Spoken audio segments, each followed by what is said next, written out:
സർവശക്തനായ ദൈവം ഈ വർഷവും ഈ മഹായോഗം നടത്തുവാൻ ദൈവം കൃപ തന്നതോർത്ത് ദൈവത്തെ വാഴ്ത്തുന്നു. കൊറോണ കാലങ്ങളിൽ പ്രൈസളോ 2 വർഷം ഞങ്ങളുടെ സഭയ്ക്കകത്ത് വെച്ച ഞങ്ങൾക്ക് ഈ യോഗം ലൈവായിട്ട് ചെയ്യുവാൻ ദൈവം ഇടയാക്കി. അന്ന് യോഗത്തിലെ ഒരു ദൈവന ശുശ്രൂഷയിലായിരുന്നായിരിക്കുന്ന ദൈവവൃത്തനാണ് IPC പുതുപ്പള്ളി സെൻറ്ററിൻ്റെ സെൻട്രൽ ശുശ്രൂഷായിരിക്കുന്ന ഞാൻ ഏറ്റവും ബഹുമാനിക്കുകയും സ്നേഹിക്കുകയും ചെയ്യുന്നതായിരിക്കുന്നതായ കർത്തവസ്യൻ പ്രിയ മാത്യു സവറുകൾ ഇന്ന് രാത്രികാലം കർത്താവിൽ അനുഗ്രഹീതനും ബഹുമാന്യനുമായിരിക്കുന്നതായ കർത്താവിൽ പ്രസിദ്ധനായിരിക്കുന്നതായ ദൈവത്തിൻ്റെ അഭിഷിക്തൻ ഡോക്ടർ ഷാജു ജോസഫ് അവറുകളാണ് ദൈവവചനത്തിൽ ശുശ്രൂഷിക്കുന്നത്. നമ്മുടെ പുതുപ്പള്ളിയിൽ പാർത്തുകൊണ്ട് കർത്താവിൻ്റെ വേലയിൽ മുന്നേറി കടന്നു പോകുന്നു. പുതുപ്പള്ളി സെൻറ്ററിൻ്റെ വൈസ് പ്രസിഡന്റായി സേവനമനുഷ്ഠിക്കുമ്പോൾ തന്നെ വിവിധ ബൈബിൾ സ്കൂളിൽ ദൈവവചനം പഠിപ്പിക്കുകയും വിശേഷാൽ ഞങ്ങളുടെ പ്രസ്ഥാനത്തിൻ്റെ മുൻപന്തിയിൽ നിന്നുകൊണ്ട് വളരെയേറെ ശക്തമായി കർത്താവിന് വേണ്ടി ശുശ്രൂഷിക്കുന്നതായിരിക്കുന്ന ദൈവത്തിൻ്റെ അഭിഷിക്തനാണ്. Price the Lord. നാളെ രാത്രി മുതൽ ആരംഭിക്കുന്നതായിരിക്കുന്ന ഞങ്ങളുടെ കേരള സ്റ്റേറ്റിന്റെ കൺവെൻഷനിൽ പ്രൈസ് ദി ലോർഡ് പലപ്പോഴും ഞാൻ വളരെ ശ്രദ്ധിച്ചിട്ടുണ്ട്. മറ്റുള്ളതായിരിക്കുന്ന ഭാഷക്കാർ കടന്നു വരുമ്പോൾ ആ ഭാഷയെല്ലാം മലയാളികളായിരിക്കും നമുക്ക് വേണ്ടി ഏത് ഭാഷ കടന്നു വന്നാലും അതിനൊക്കെ തർജ്ജമ ചെയ്ത് ദൈവികത്തിൽ അനുഗ്രഹിക്കപ്പെടാതിരിക്കുന്ന ശുശ്രൂഷയിൽ മുന്നേറുന്നതായിരിക്കുന്ന ദൈവത്തിന്റെ അഭിഷിക്തനാണ്. പ്രിയപ്പെട്ടതായിരിക്കുന്ന കർദാസൻ സാജി സാർ ഓർത്ത് ഞാൻ ദൈവത്തെ വാഴ്ത്തുന്നു. Price the Lord. എന്നെ സ്നേഹിക്കുകയും പ്രൈസ് ദി ലോർഡ് ഞാനും വളരെയേറെ ബഹുമാനിക്കുകയും സ്നേഹിക്കുകയും ചെയ്യുന്നതായിരിക്കുന്നതായ പ്രൈസ് ദി ലോർഡ് സാറാണ്. അനുഗ്രഹിക്കപ്പെടാതിരിക്കുന്ന ദൈവത്തിന്റെ അഭിഷിക്തന്മാർ ദൈവനെ ശുശ്രൂഷിക്കുന്നതായിരിക്കുന്ന സമയത്ത് യോഗം കേട്ടുകൊണ്ടിരിക്കും. എൻ്റെ ചെറിയ പ്രായം മുതൽ പ്രൈസ് ദി ലോർഡ് അവരൊക്കെ ദൈവനെ ശുശ്രൂഷിക്കുമ്പോൾ ഞാൻ ഇതുപോലെ ഇരുന്ന് കേൾക്കുന്ന സമയത്ത് ഞാൻ ഇങ്ങനെ പ്രാർത്ഥിക്കും, കർത്താവേ അവരെ പോലെ എന്നെ ഒരു പ്രസംഗനാക്കി തീർക്കണമേ എന്നൊക്കെയും പ്രാർത്ഥിക്കാറുണ്ട്. Praise the lord. Hallelujah. Mathew sir ദൈവനെ ശുശ്രൂഷിക്കുമ്പോൾ സംസാരിക്കുമ്പോൾ താൻ അറിയാതെ തന്നെ പ്രൈസ് ദി ലോർഡ് തന്റെ സ്വഭാവം എൻ്റെ ജീവിതത്തിലേക്ക് പകരണമേ എന്നൊക്കെ പ്രാർത്ഥിക്കുന്നതായിരിക്കുന്ന ഒരു വ്യക്തിത്വത്തിന്റെ ഉടമയാണ്. വളരെ ശക്തനായി കർത്താവിന് വേണ്ടി നിൽക്കുന്നതായിരിക്കുന്നതായ ദൈവവൃത്തനായിരിക്കുന്നത് കൊണ്ട് ഞാൻ ഒന്നും തന്നെ പ്രൈസ് ദി ലോർഡ് മുഖവരയായി പറയുവാൻ കർത്താവിൽ ശരണപ്പെടുന്നില്ല. കർത്താവിന്റെ വിലദാസൻ തുടർന്ന് ദൈവത്തിന്റെ വചനത്തിൽ നിന്ന് ശുശ്രൂഷിക്കുന്നതായിരിക്കും. ഞങ്ങളെ സ്നേഹിച്ചുകൊണ്ട് ഞങ്ങളുടെ ക്ഷണം സ്വീകരിച്ചുകൊണ്ട് ഈ യോഗത്തിന്റെ 3-ാമത്തെ രാത്രികാലം കടന്നു വന്ന ദൈവവചനം ശുശ്രൂഷിപ്പാൻ കടന്നുവായിരിക്കുന്നതായ ദൈവത്തിന് പ്രത്യേക സഭയുടെയും എന്റെയും കുടുംബത്തിന്റെയും പ്രത്യേക ഞങ്ങളുടെ ദേശത്തുള്ളതായിരിക്കുന്ന യോഗത്തിൽ കടന്നു വന്നിരിക്കുന്ന എല്ലാ പ്രിയപ്പെട്ടവരുടെയും നാമത്തിൽ പ്രത്യേക നന്ദിയും വന്ദനവും പറയുന്നു. സർവശക്തനായ ദൈവം കർത്താവിന്റെ വിലദാസനെ അവിടെ അനുഗ്രഹിക്കട്ടെ. തുടർന്ന് ദൈവവചന ശുശ്രൂഷയ്ക്കായി പ്രിയ സാറിനെ ക്ഷണിച്ചുകൊണ്ട് എന്റെ വാക്കിൽ നിന്ന് വിരമിക്കുന്നു. ദൈവം നമ്മെ അനുഗ്രഹിക്കുമാറാകട്ടെ. ആമേൻ.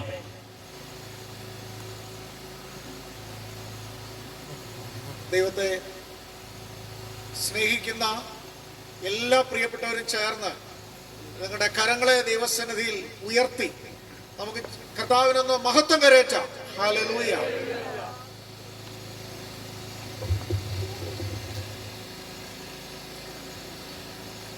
കർത്താവിന്റെ ഏറ്റവും ധന്യമായ നാമം വാഴ്ത്തപ്പെടുമാറാകട്ടെ.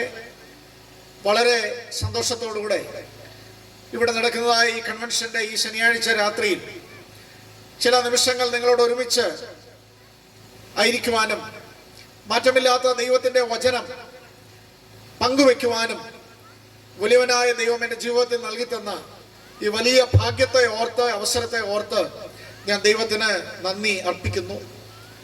ഇവിടെ നടന്നുകൊണ്ടിരിക്കുന്ന ഈ കൺവെൻഷനിൽ ഇന്ന് രാത്രി വന്ന ദൈവത്തിന്റെ വചനം ശുശ്രൂഷിക്കുവാൻ എന്നെ ക്ഷണിച്ച ഞാൻ വളരെ എന്നെ സ്നേഹിക്കുകയും ചെയ്യുന്ന പ്രിയ ഷെനായി പാസ്റ്ററെ ഓർത്തും അദ്ദേഹത്തിന്റെ സഭയെ ഓർത്തും ഞാൻ ദൈവത്തെ സ്തുതിക്കുന്നു. ആ കുടുംബത്തെ ഓർത്ത് സ്തോത്രം ചെയ്യുന്നു. പ്രത്യേക വന്ദനം അറിയിക്കുന്നു. കൂടാതെ അനുഗ്രഹീതരായ പല കർത്തൃദാസന്മാർ, എനിക്ക് വളരെ ആത്മബന്ധമുള്ള ശുശ്രൂഷയിൽ ഒരുമിച്ച് സഹകരിക്കുവാൻ അവസരങ്ങൾ ലഭിച്ചിട്ടുള്ള കർത്തൃദാസന്മാർ പലരെ ഇവിടെ ഉണ്ട്. അവരെ ഓർത്ത് സ്തോത്രം ചെയ്യുന്നു. IPCയിലെ ഒരു സീനിയർ കർത്തൃദാസനായിരിക്കുന്ന ഞാൻ ബഹുമാനിക്കുന്ന പാസ്റ്റർ KJ മാത്യു, അതുപോലെ തന്നെ മറ്റ് അനുഗ്രഹീതരായ പല കർത്തൃദാസന്മാർ ഇവിടെ ഇന്ന് ഈ കൺവെൻഷനിൽ പങ്കെടുക്കുവാൻ എത്തിയിരിക്കുന്നത് ഓർത്ത് ഞാൻ ദൈവത്തിന് സ്തോത്രം ചെയ്യുന്നു. ദീർഘവർഷങ്ങൾ ഒരുമിച്ച് പല പ്രവർത്തനങ്ങളിൽ സഹകരിക്കുവാൻ അവസരം ലഭിച്ചിട്ടുള്ള പ്രിയപ്പെട്ട പാസ്റ്റർ സതീഷ്, അദ്ദേഹത്തിന്റെ നേതൃത്വത്തിൽ വളരെ അനുഗ്രഹിക്കപ്പെട്ട ഗായക സംഘം ഇവിടെ ഗാനങ്ങൾ ആലപിക്കുകയും നമുക്ക് ചേർന്ന് ദൈവത്തെ മഹത്വപ്പെടുത്തുവാൻ ദൈവം ഇടയാക്കുകയും ചെയ്തു. ആ പ്രിയപ്പെട്ടവരെ ഓർത്ത് പ്രത്യേകം കർത്താവിനെ മഹത്വപ്പെടുത്തുന്നു. ഇവിടെ ഈ സ്റ്റേജിലും വേദിയിലുമായി വളരെ അനുഗ്രഹീതരായ, എനിക്ക് വർഷങ്ങളായി പരിചയമുള്ള അനുഗ്രഹീതരായ ദേവദാസന്മാരുണ്ട്. കർത്താവിന് സ്തോത്രം. ഞാൻ ദീർഘവർഷങ്ങളായി സ്നേഹിക്കുന്ന കൊച്ചുപുരക്കിലെ പ്രിയ കർത്താവിന്റെ ദാസൻ സുശേഷകൻ ഷാജി സാറ് ഈ മീറ്റിംഗിൽ പങ്കെടുക്കുന്നുണ്ട്. അദ്ദേഹത്തെ ഓർത്തും ഇവിടെ പങ്കെടുത്തുകൊണ്ടിരിക്കുന്നവരായ എല്ലാ പ്രിയപ്പെട്ടവരെ ഓർത്തും ഞാൻ സ്തോത്രം ചെയ്യുകയും എല്ലാവർക്കും ഹൃദയം നിറഞ്ഞ വന്ദനം അറിയിക്കുകയും ചെയ്യുന്നു. Price the Lord. കർത്താവിന്റെ ദാസൻ പ്രിയപ്പെട്ട ഷേണായി പാസ്റ്റർ കഴിഞ്ഞ ദീർഘവർഷങ്ങളായി ഈ കർത്താവിനെ കണ്ടുമുട്ടിയതിനാൽ തന്റെ ജീവിതത്തിൽ ഉണ്ടായതായ വലിയ മാറ്റവും ജീവിതത്തിൽ അനുഭവിക്കുന്ന സമാധാനവും സന്തോഷവും തന്റെ സമശിഷ്ടങ്ങളായ ഈ ദേശത്തുള്ള സകല ജനങ്ങളുമായി പങ്കുവെക്കുവാനുള്ള തന്റെ തീവ്രമായ ആത്മഭാരത്തോടും സ്നേഹത്തോടും കൂടെ വർഷങ്ങളായിട്ട് അനുഗ്രഹിക്കപ്പെട്ട കൺവെൻഷനുകൾ, ഉപവാസ പ്രാർത്ഥനകൾ ഒക്കെ നടത്തി വരുവാൻ ഇടയായി തീർന്നിട്ടുള്ളത് ഓർത്ത് ഞാൻ ദൈവത്തെ മഹത്വപ്പെടുത്തുന്നു. അതിനായി അദ്ദേഹം കാണിച്ചിട്ടുള്ള വലിയ ഉത്സാഹത്തിനായും സമർപ്പണത്തിനായും ദൈവത്തിന് സ്തോത്രം. പലരിലും ഇല്ലാത്തതുപോലെയുള്ള ഒരു സുവിശേഷ ആത്മാവ്, ആത്മീയ പ്രവർത്തനങ്ങൾ മുൻപോട്ട് കൊണ്ടുപോകുവാൻ, സുശേഷീകരണത്തിനായിട്ടുള്ള ഒരു വലിയ സമർപ്പണം അദ്ദേഹത്തിൽ കാണുവാൻ ഇടയായി. അതിലൂടെ അനേക ആത്മാക്കൾ സമാധാനം കണ്ടെത്തുവാൻ, നിത്യത കണ്ടെത്തുവാൻ, യേശുക്രിസ്തുവിനെ കണ്ടുമുട്ടുവാൻ ഇടയായി അനുഗ്രഹിക്കപ്പെട്ട ഒരു സഭ അതെനിക്കുണ്ട്. അതെല്ലാം ഓർത്ത് ഞാൻ ദൈവത്തെ മഹത്വപ്പെടുത്തുന്നു. ഈ വർഷം നടക്കുന്നതായ ഈ കൺവെൻഷനിൽ മാസങ്ങൾക്ക് മുമ്പ് തന്നെ ഈ ദിവസം വന്ന് പങ്കെടുക്കണമെന്ന് കർത്താവിന്റെ ദാസൻ എന്നോട് ആവശ്യപ്പെട്ടു. കർത്തൃദാസൻ എന്നെ ഓർപ്പിച്ചതുപോലെ നാളെ മുതൽ കുമ്പനാട് നടക്കുന്ന കൺവെൻഷനോട് ബന്ധപ്പെട്ട് ചില അത്യാവശ്യമായ ഉത്തരവാദിത്തങ്ങളും ചുമതലകളും തിരക്കുകളും ഉണ്ടായിരുന്നെങ്കിലും കർത്തൃദാസൻ വിളിച്ചപ്പോൾ ഞാൻ ഇന്ന് ഇവിടെ വരാം എന്ന് സമ്മതിക്കുകയും വളരെ പ്രാർത്ഥനയോടുകൂടെ കുമ്പനാട്ടിൽ നിന്നാണ് ഇവിടേക്ക് ഈ സന്ധ്യാസമയം എത്തിച്ചേരുവാൻ ദൈവമായ കർത്താവ് ഇടയാക്കി തീർത്തു. ഇവിടെ വന്നപ്പോൾ അനുഗ്രഹിക്കപ്പെട്ട നിലയിൽ ഈ കൺവെൻഷൻ തുടർച്ചയായിട്ട് ദിവസങ്ങളിൽ നടന്നുകൊണ്ടിരിക്കുന്നതും താല്പര്യത്തോടെ ഇത്രയും ജനം ദൈവവചനം കേൾക്കുവാൻ ഇവിടെ വന്നിരിക്കുന്നു. കൂടാതെ ലൈവായിട്ടും ഒക്കെ ദൈവത്തിന്റെ വചനം ദൂരെ ഇരുന്നും ശ്രദ്ധിക്കുവാൻ താല്പര്യത്തോടെ ക്രമീകരിക്കപ്പെട്ടിരിക്കുന്ന ഈ അനുഗ്രഹിക്കപ്പെട്ട യോഗത്തിനായി കർത്താവിനെ മഹത്വപ്പെടുത്തുന്നു. കഴിഞ്ഞ 2 ദിവസങ്ങളും നമ്മെ അനുഗ്രഹിച്ച കർത്താവ് ഇന്ന് രാത്രിയും ദൈവവചനത്തിലൂടെ നമ്മെ അനുഗ്രഹിക്കും, എന്നെ അനുഗ്രഹിക്കും എന്ന് വിശ്വസിക്കുന്നവർ മാത്രം കരങ്ങളെ ഉയർത്തി ശക്തിയോടെ ദൈവത്തെ ഒന്നുകൂടെ സ്തുതിക്കാം. ഹല്ലേലൂയ.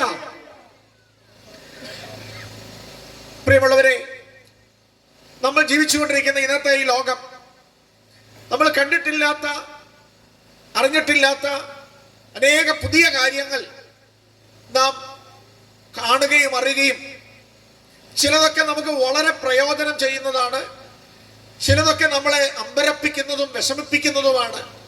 അങ്ങനെയൊക്കെയുള്ള വളരെയധികം പുതിയ കാര്യങ്ങൾ കൊണ്ട് നിറഞ്ഞിരിക്കുന്ന, നമ്മൾ സാധാരണ പറയുന്നത് ഇതിനെക്കുറിച്ച് ഒരു വിവര സാങ്കേതിക വിവര വിസ്ഫോടന കാലഘട്ടത്തിലാണ് നാം എല്ലാവരും ജീവിച്ചിരിക്കുന്നത്.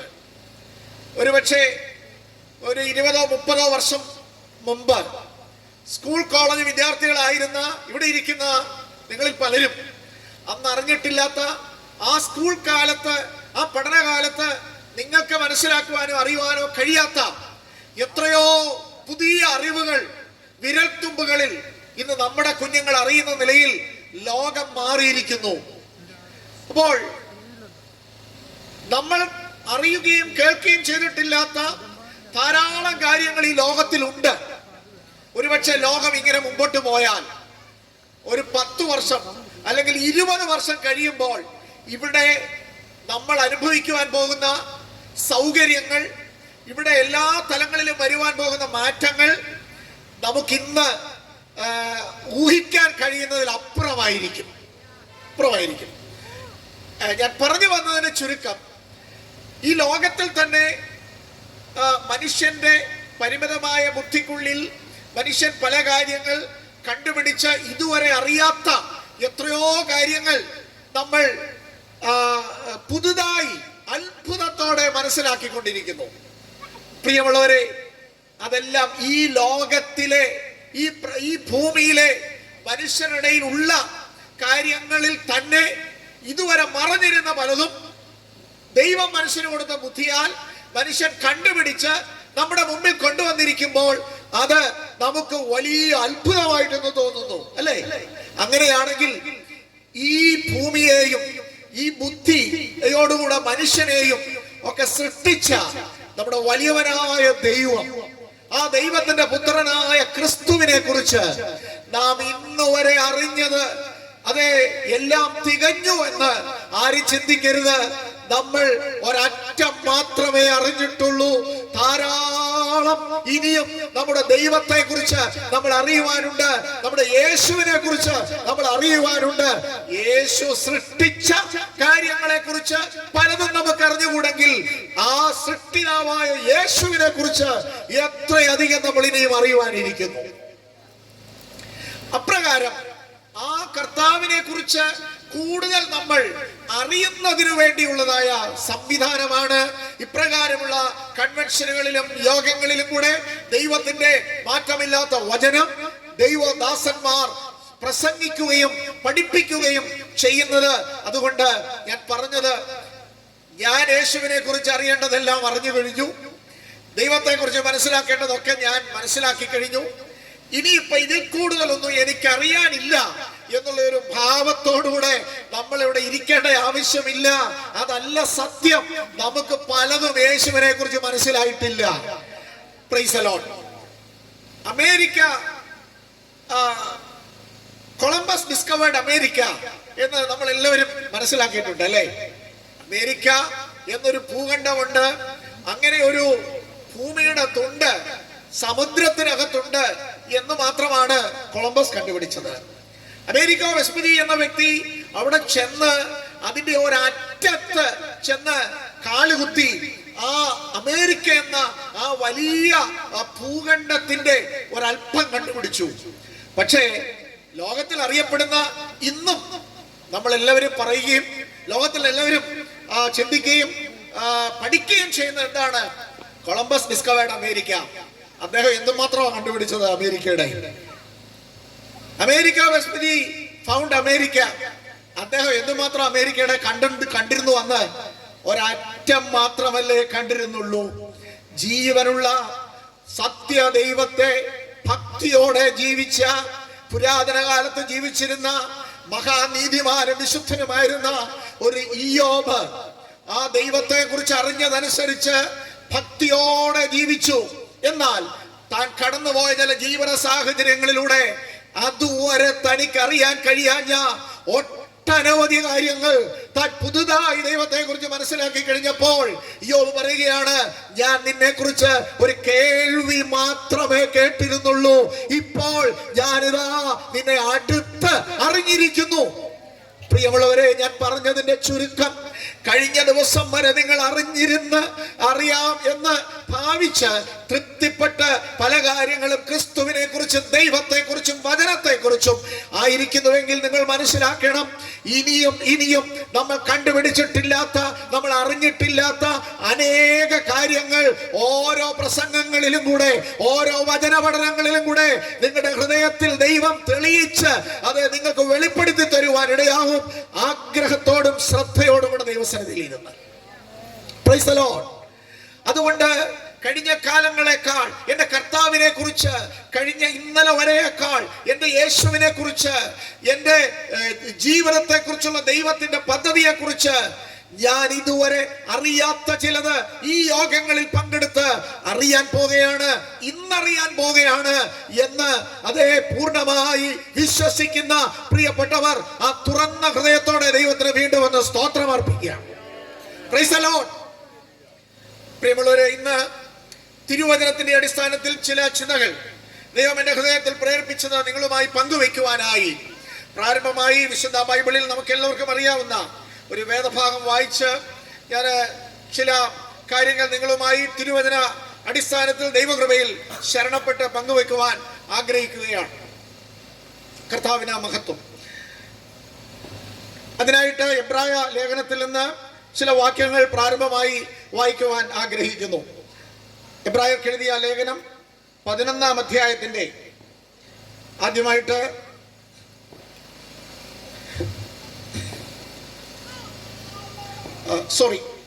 9-ാം അധ്യായത്തിന്റെ 24-ാം വാക്യവും തുടർന്ന് 27-28 വാക്യങ്ങളുമാണ് വായിക്കുവാൻ അടിസ്ഥാനമായിട്ട് ഞാൻ ആഗ്രഹിക്കുന്നത്. എബ്രായ ലേഖനം 9-ാം അധ്യായത്തിന്റെ 24-ാം വാക്യം പ്രാരംഭമായി വായിക്കാം. ക്രിസ്തു വാസ്തവമായതിന്റെ പ്രതിബിംബമായി കൈപ്പണിയായ വിശുദ്ധ മന്ദിരത്തിലേക്കല്ല, ഇപ്പോൾ നമുക്ക് വേണ്ടി ദൈവസന്നിധിയിൽ പ്രത്യക്ഷനാകുവാൻ സ്വർഗത്തിലേക്കത്രേ പ്രവേശിച്ചത്. 27-28 വാക്യങ്ങൾ. ഒരിക്കൽ മരിക്കുകയും പിന്നെ ന്യായവിധിയും മനുഷ്യർക്ക് നിയമിച്ചിരിക്കയാൽ ക്രിസ്തുവും അങ്ങനെ തന്നെ അനേകരുടെ പാപങ്ങളെ ചുമക്കുവാൻ ഒരിക്കൽ അർപ്പിക്കപ്പെട്ടു. തനിക്കായി കാത്തു നിൽക്കുന്നവരുടെ രക്ഷയ്ക്കായി അവൻ പാപം കൂടാതെ രണ്ടാമത് പ്രത്യക്ഷനാകും. ദൈവത്തിന്റെ വലിയ നാമം മഹത്വപ്പെടുമാറാകട്ടെ. നാം വായിച്ചു കേട്ട അനുഗ്രഹിക്കപ്പെട്ട തിരുവചന ഭാഗങ്ങളെ ഓർത്ത് വീണ്ടും കർത്താവിനെ സ്തോത്രം ചെയ്യാം. പ്രിയമുള്ളവരെ, ഒരു വിധത്തിൽ പറഞ്ഞാൽ വിശുദ്ധ ബൈബിളിലൂടെ ദൈവം മനുഷ്യന് വെളിപ്പെടുത്തി തന്നിരിക്കുന്നതായ സന്ദേശം ചിലപ്പോൾ നമ്മെ വളരെയധികം ചിന്താക്കുഴപ്പത്തിലാക്കുന്നതാണ്.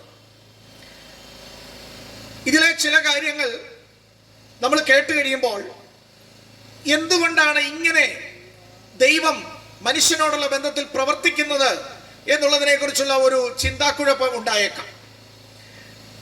ഉദാഹരണമായി പറഞ്ഞാൽ, ഈ ഭൂമിയിൽ മനുഷ്യരെന്ന് പറയുന്ന നമ്മൾ, ഇങ്ങനെ ഒരു വർഗം ജനിക്കണമെന്നോ ജീവിക്കണമെന്നോ ഇവിടെ ഇരിക്കുന്ന ആരെങ്കിലുമോ മനുഷ്യനായി പിറന്ന ആദ്യ വ്യക്തി മുതൽ ഈ ലോകത്തിൽ പിറന്നിട്ടുള്ള ഒറ്റ മനുഷ്യരും ആഗ്രഹിച്ചിട്ടുള്ള ഒരു കാര്യമല്ല ഈ ഭൂമിയിൽ ഇങ്ങനെ ഒരു മനുഷ്യനായി ജനിക്കണമെന്ന്. മനുഷ്യനായി ജനിക്കണമെന്ന് ആഗ്രഹിച്ച ആരെങ്കിലും, ജനിക്കുന്നതിന് മുൻപാണ് ഞാൻ പറഞ്ഞത്, ജനിക്കുന്നതിന് മുമ്പ് ഇങ്ങനൊരു ഭൂമി എന്ന് പറഞ്ഞൊരു സംവിധാനമുണ്ട്. ആ ഭൂമിയിൽ എനിക്കൊരു മനുഷ്യനായി ജനിക്കണം എന്ന് ആഗ്രഹിച്ച ആരെങ്കിലും ഈ യോഗത്തിൽ പങ്കെടുക്കുന്നവരായിട്ടുണ്ടോ? നിങ്ങൾ ആരെങ്കിലും? ഇല്ല. പക്ഷേ നിങ്ങൾ ജനിച്ച് ചില വർഷങ്ങൾ കഴിഞ്ഞു, ഒരു 4-5 വയസ്സൊക്കെ ആയപ്പോൾ മുതലുള്ള ഓർമ്മകളല്ലേ നമ്മളിലുള്ളൂ. അപ്പോൾ നമ്മൾ തിരിച്ചറിഞ്ഞു തുടങ്ങി, ഞാൻ ആരാണ്? ഒരു മനുഷ്യനാണ്. ഞാൻ ഈ കാണുന്നത് എന്നേക്കാൾ വലിപ്പമുള്ളവര് എൻ്റെ അപ്പനും അമ്മയും എൻ്റെ സഹോദരങ്ങളും പിന്നെ ഇതുപോലുള്ള മനുഷ്യരും ഒക്കെയാണ്. പിന്നെ അങ്ങനെ പലതും നമ്മൾ എന്ത് ചെയ്തു? അറിഞ്ഞു തുടങ്ങി. അതിനു മുമ്പ് നമ്മൾ ആരും ആഗ്രഹിച്ചതല്ല ഈ ഭൂമിയിൽ ഒരു മനുഷ്യനായി ജനിക്കണമെന്ന്. ഓക്കെ, വിശുദ്ധ ബൈബിൾ നമ്മൾ അറിഞ്ഞു, ബൈബിളിലെ സന്ദേശം നമ്മൾ അറിയുന്നു. ഈ സന്ദേശത്തിലൂടെ നമ്മൾ ഒരു കാര്യം മനസ്സിലാക്കുകയാണ്. എന്താണെന്നറിയാമോ? ഈ ഭൂമിയിൽ ജനിച്ചിട്ടുള്ള സകല മനുഷ്യരും പാപികളാണ്. അയ്യോ, ഇതിനാണോ ഞങ്ങൾ അറിയാത്തൊരു ജനനം ഈ ഭൂമിയിൽ ജനിച്ചത്? സത്യത്തിൽ ഇതൊരു വലിയ ഒരു കളിപ്പീരായിരുന്നോ? ഈ ഭൂമിയിൽ ഇങ്ങനെ ഒരു ജനനം ഞങ്ങൾ ആഗ്രഹിച്ചതല്ല. പക്ഷെ ജനിച്ചു വളർന്ന് തിരിച്ചറിവായപ്പോൾ മനസ്സിലാക്കുകയാണ്, നിങ്ങൾ ആരായിട്ടാ ജനിച്ചിരിക്കുന്നേ? പാപിയായിട്ടാ ജനിച്ചിരിക്കുന്നേ. വേറെ ആരുമല്ല പറഞ്ഞിരിക്കുന്നത്, ഈ വിശുദ്ധ ബൈബിള് പറയുക, ഈ ഭൂമിയിൽ ജനിച്ചിരിക്കുന്ന സകലരും ആരാണ്? പാപികളാണ്. നീതിമാൻ ആരുമില്ല, ഒരുത്തൻ പോലുമില്ല. എല്ലാവരും പാപം ചെയ്ത് ദൈവതേജസ് നഷ്ടപ്പെട്ടവരായിരിക്കുന്നു. ദാവീദ് 51-ാം സങ്കീർത്തനത്തിൽ വായിച്ച് അദ്ദേഹം പറഞ്ഞു വരുമ്പോൾ പറയുന്നുണ്ട്, പാപത്തിൽ എൻ്റെ അമ്മ എന്നെ ഗർഭം ധരിച്ചു. അപ്പോൾ ഞാൻ ഗർഭം ധരിച്ച് ഈ ഭൂമിയിലേക്ക് ജനിക്കാനിടയായതിനോടുള്ള ബന്ധത്തിൽ ഞാനൊരു ഇന്നസെന്റ് ആയിട്ട് ഈ ഭൂമിയിലേക്ക് ജനിച്ച വ്യക്തിയാണ്. പക്ഷേ ഞാൻ പാപത്തിലാണ് പിറന്നതെന്ന്. അപ്പോൾ ഇങ്ങനെ പിറക്കാൻ ആരെങ്കിലും ആഗ്രഹിച്ചതാണോ? അല്ല. പ്രിയമുള്ളവരെ, വിശുദ്ധ ബൈബിൾ വളരെ വ്യക്തമായി നമുക്ക് തരുന്ന അടിസ്ഥാന അറിവ്, ഇങ്ങനെ പാപിയായിട്ടൊന്നുമല്ല ദൈവം മനുഷ്യനെ സൃഷ്ടിച്ചത്. മറിച്ച് ദൈവത്തിന്റെ സ്വരൂപത്തിലും സാദൃശ്യത്തിലും നീതിയിലും വിശുദ്ധിയിലും വളരെ അനുഗ്രഹിക്കപ്പെട്ട ഒരു ജന്മമാണ് നമുക്ക് ഒറിജിനലായി ലഭിച്ചത്.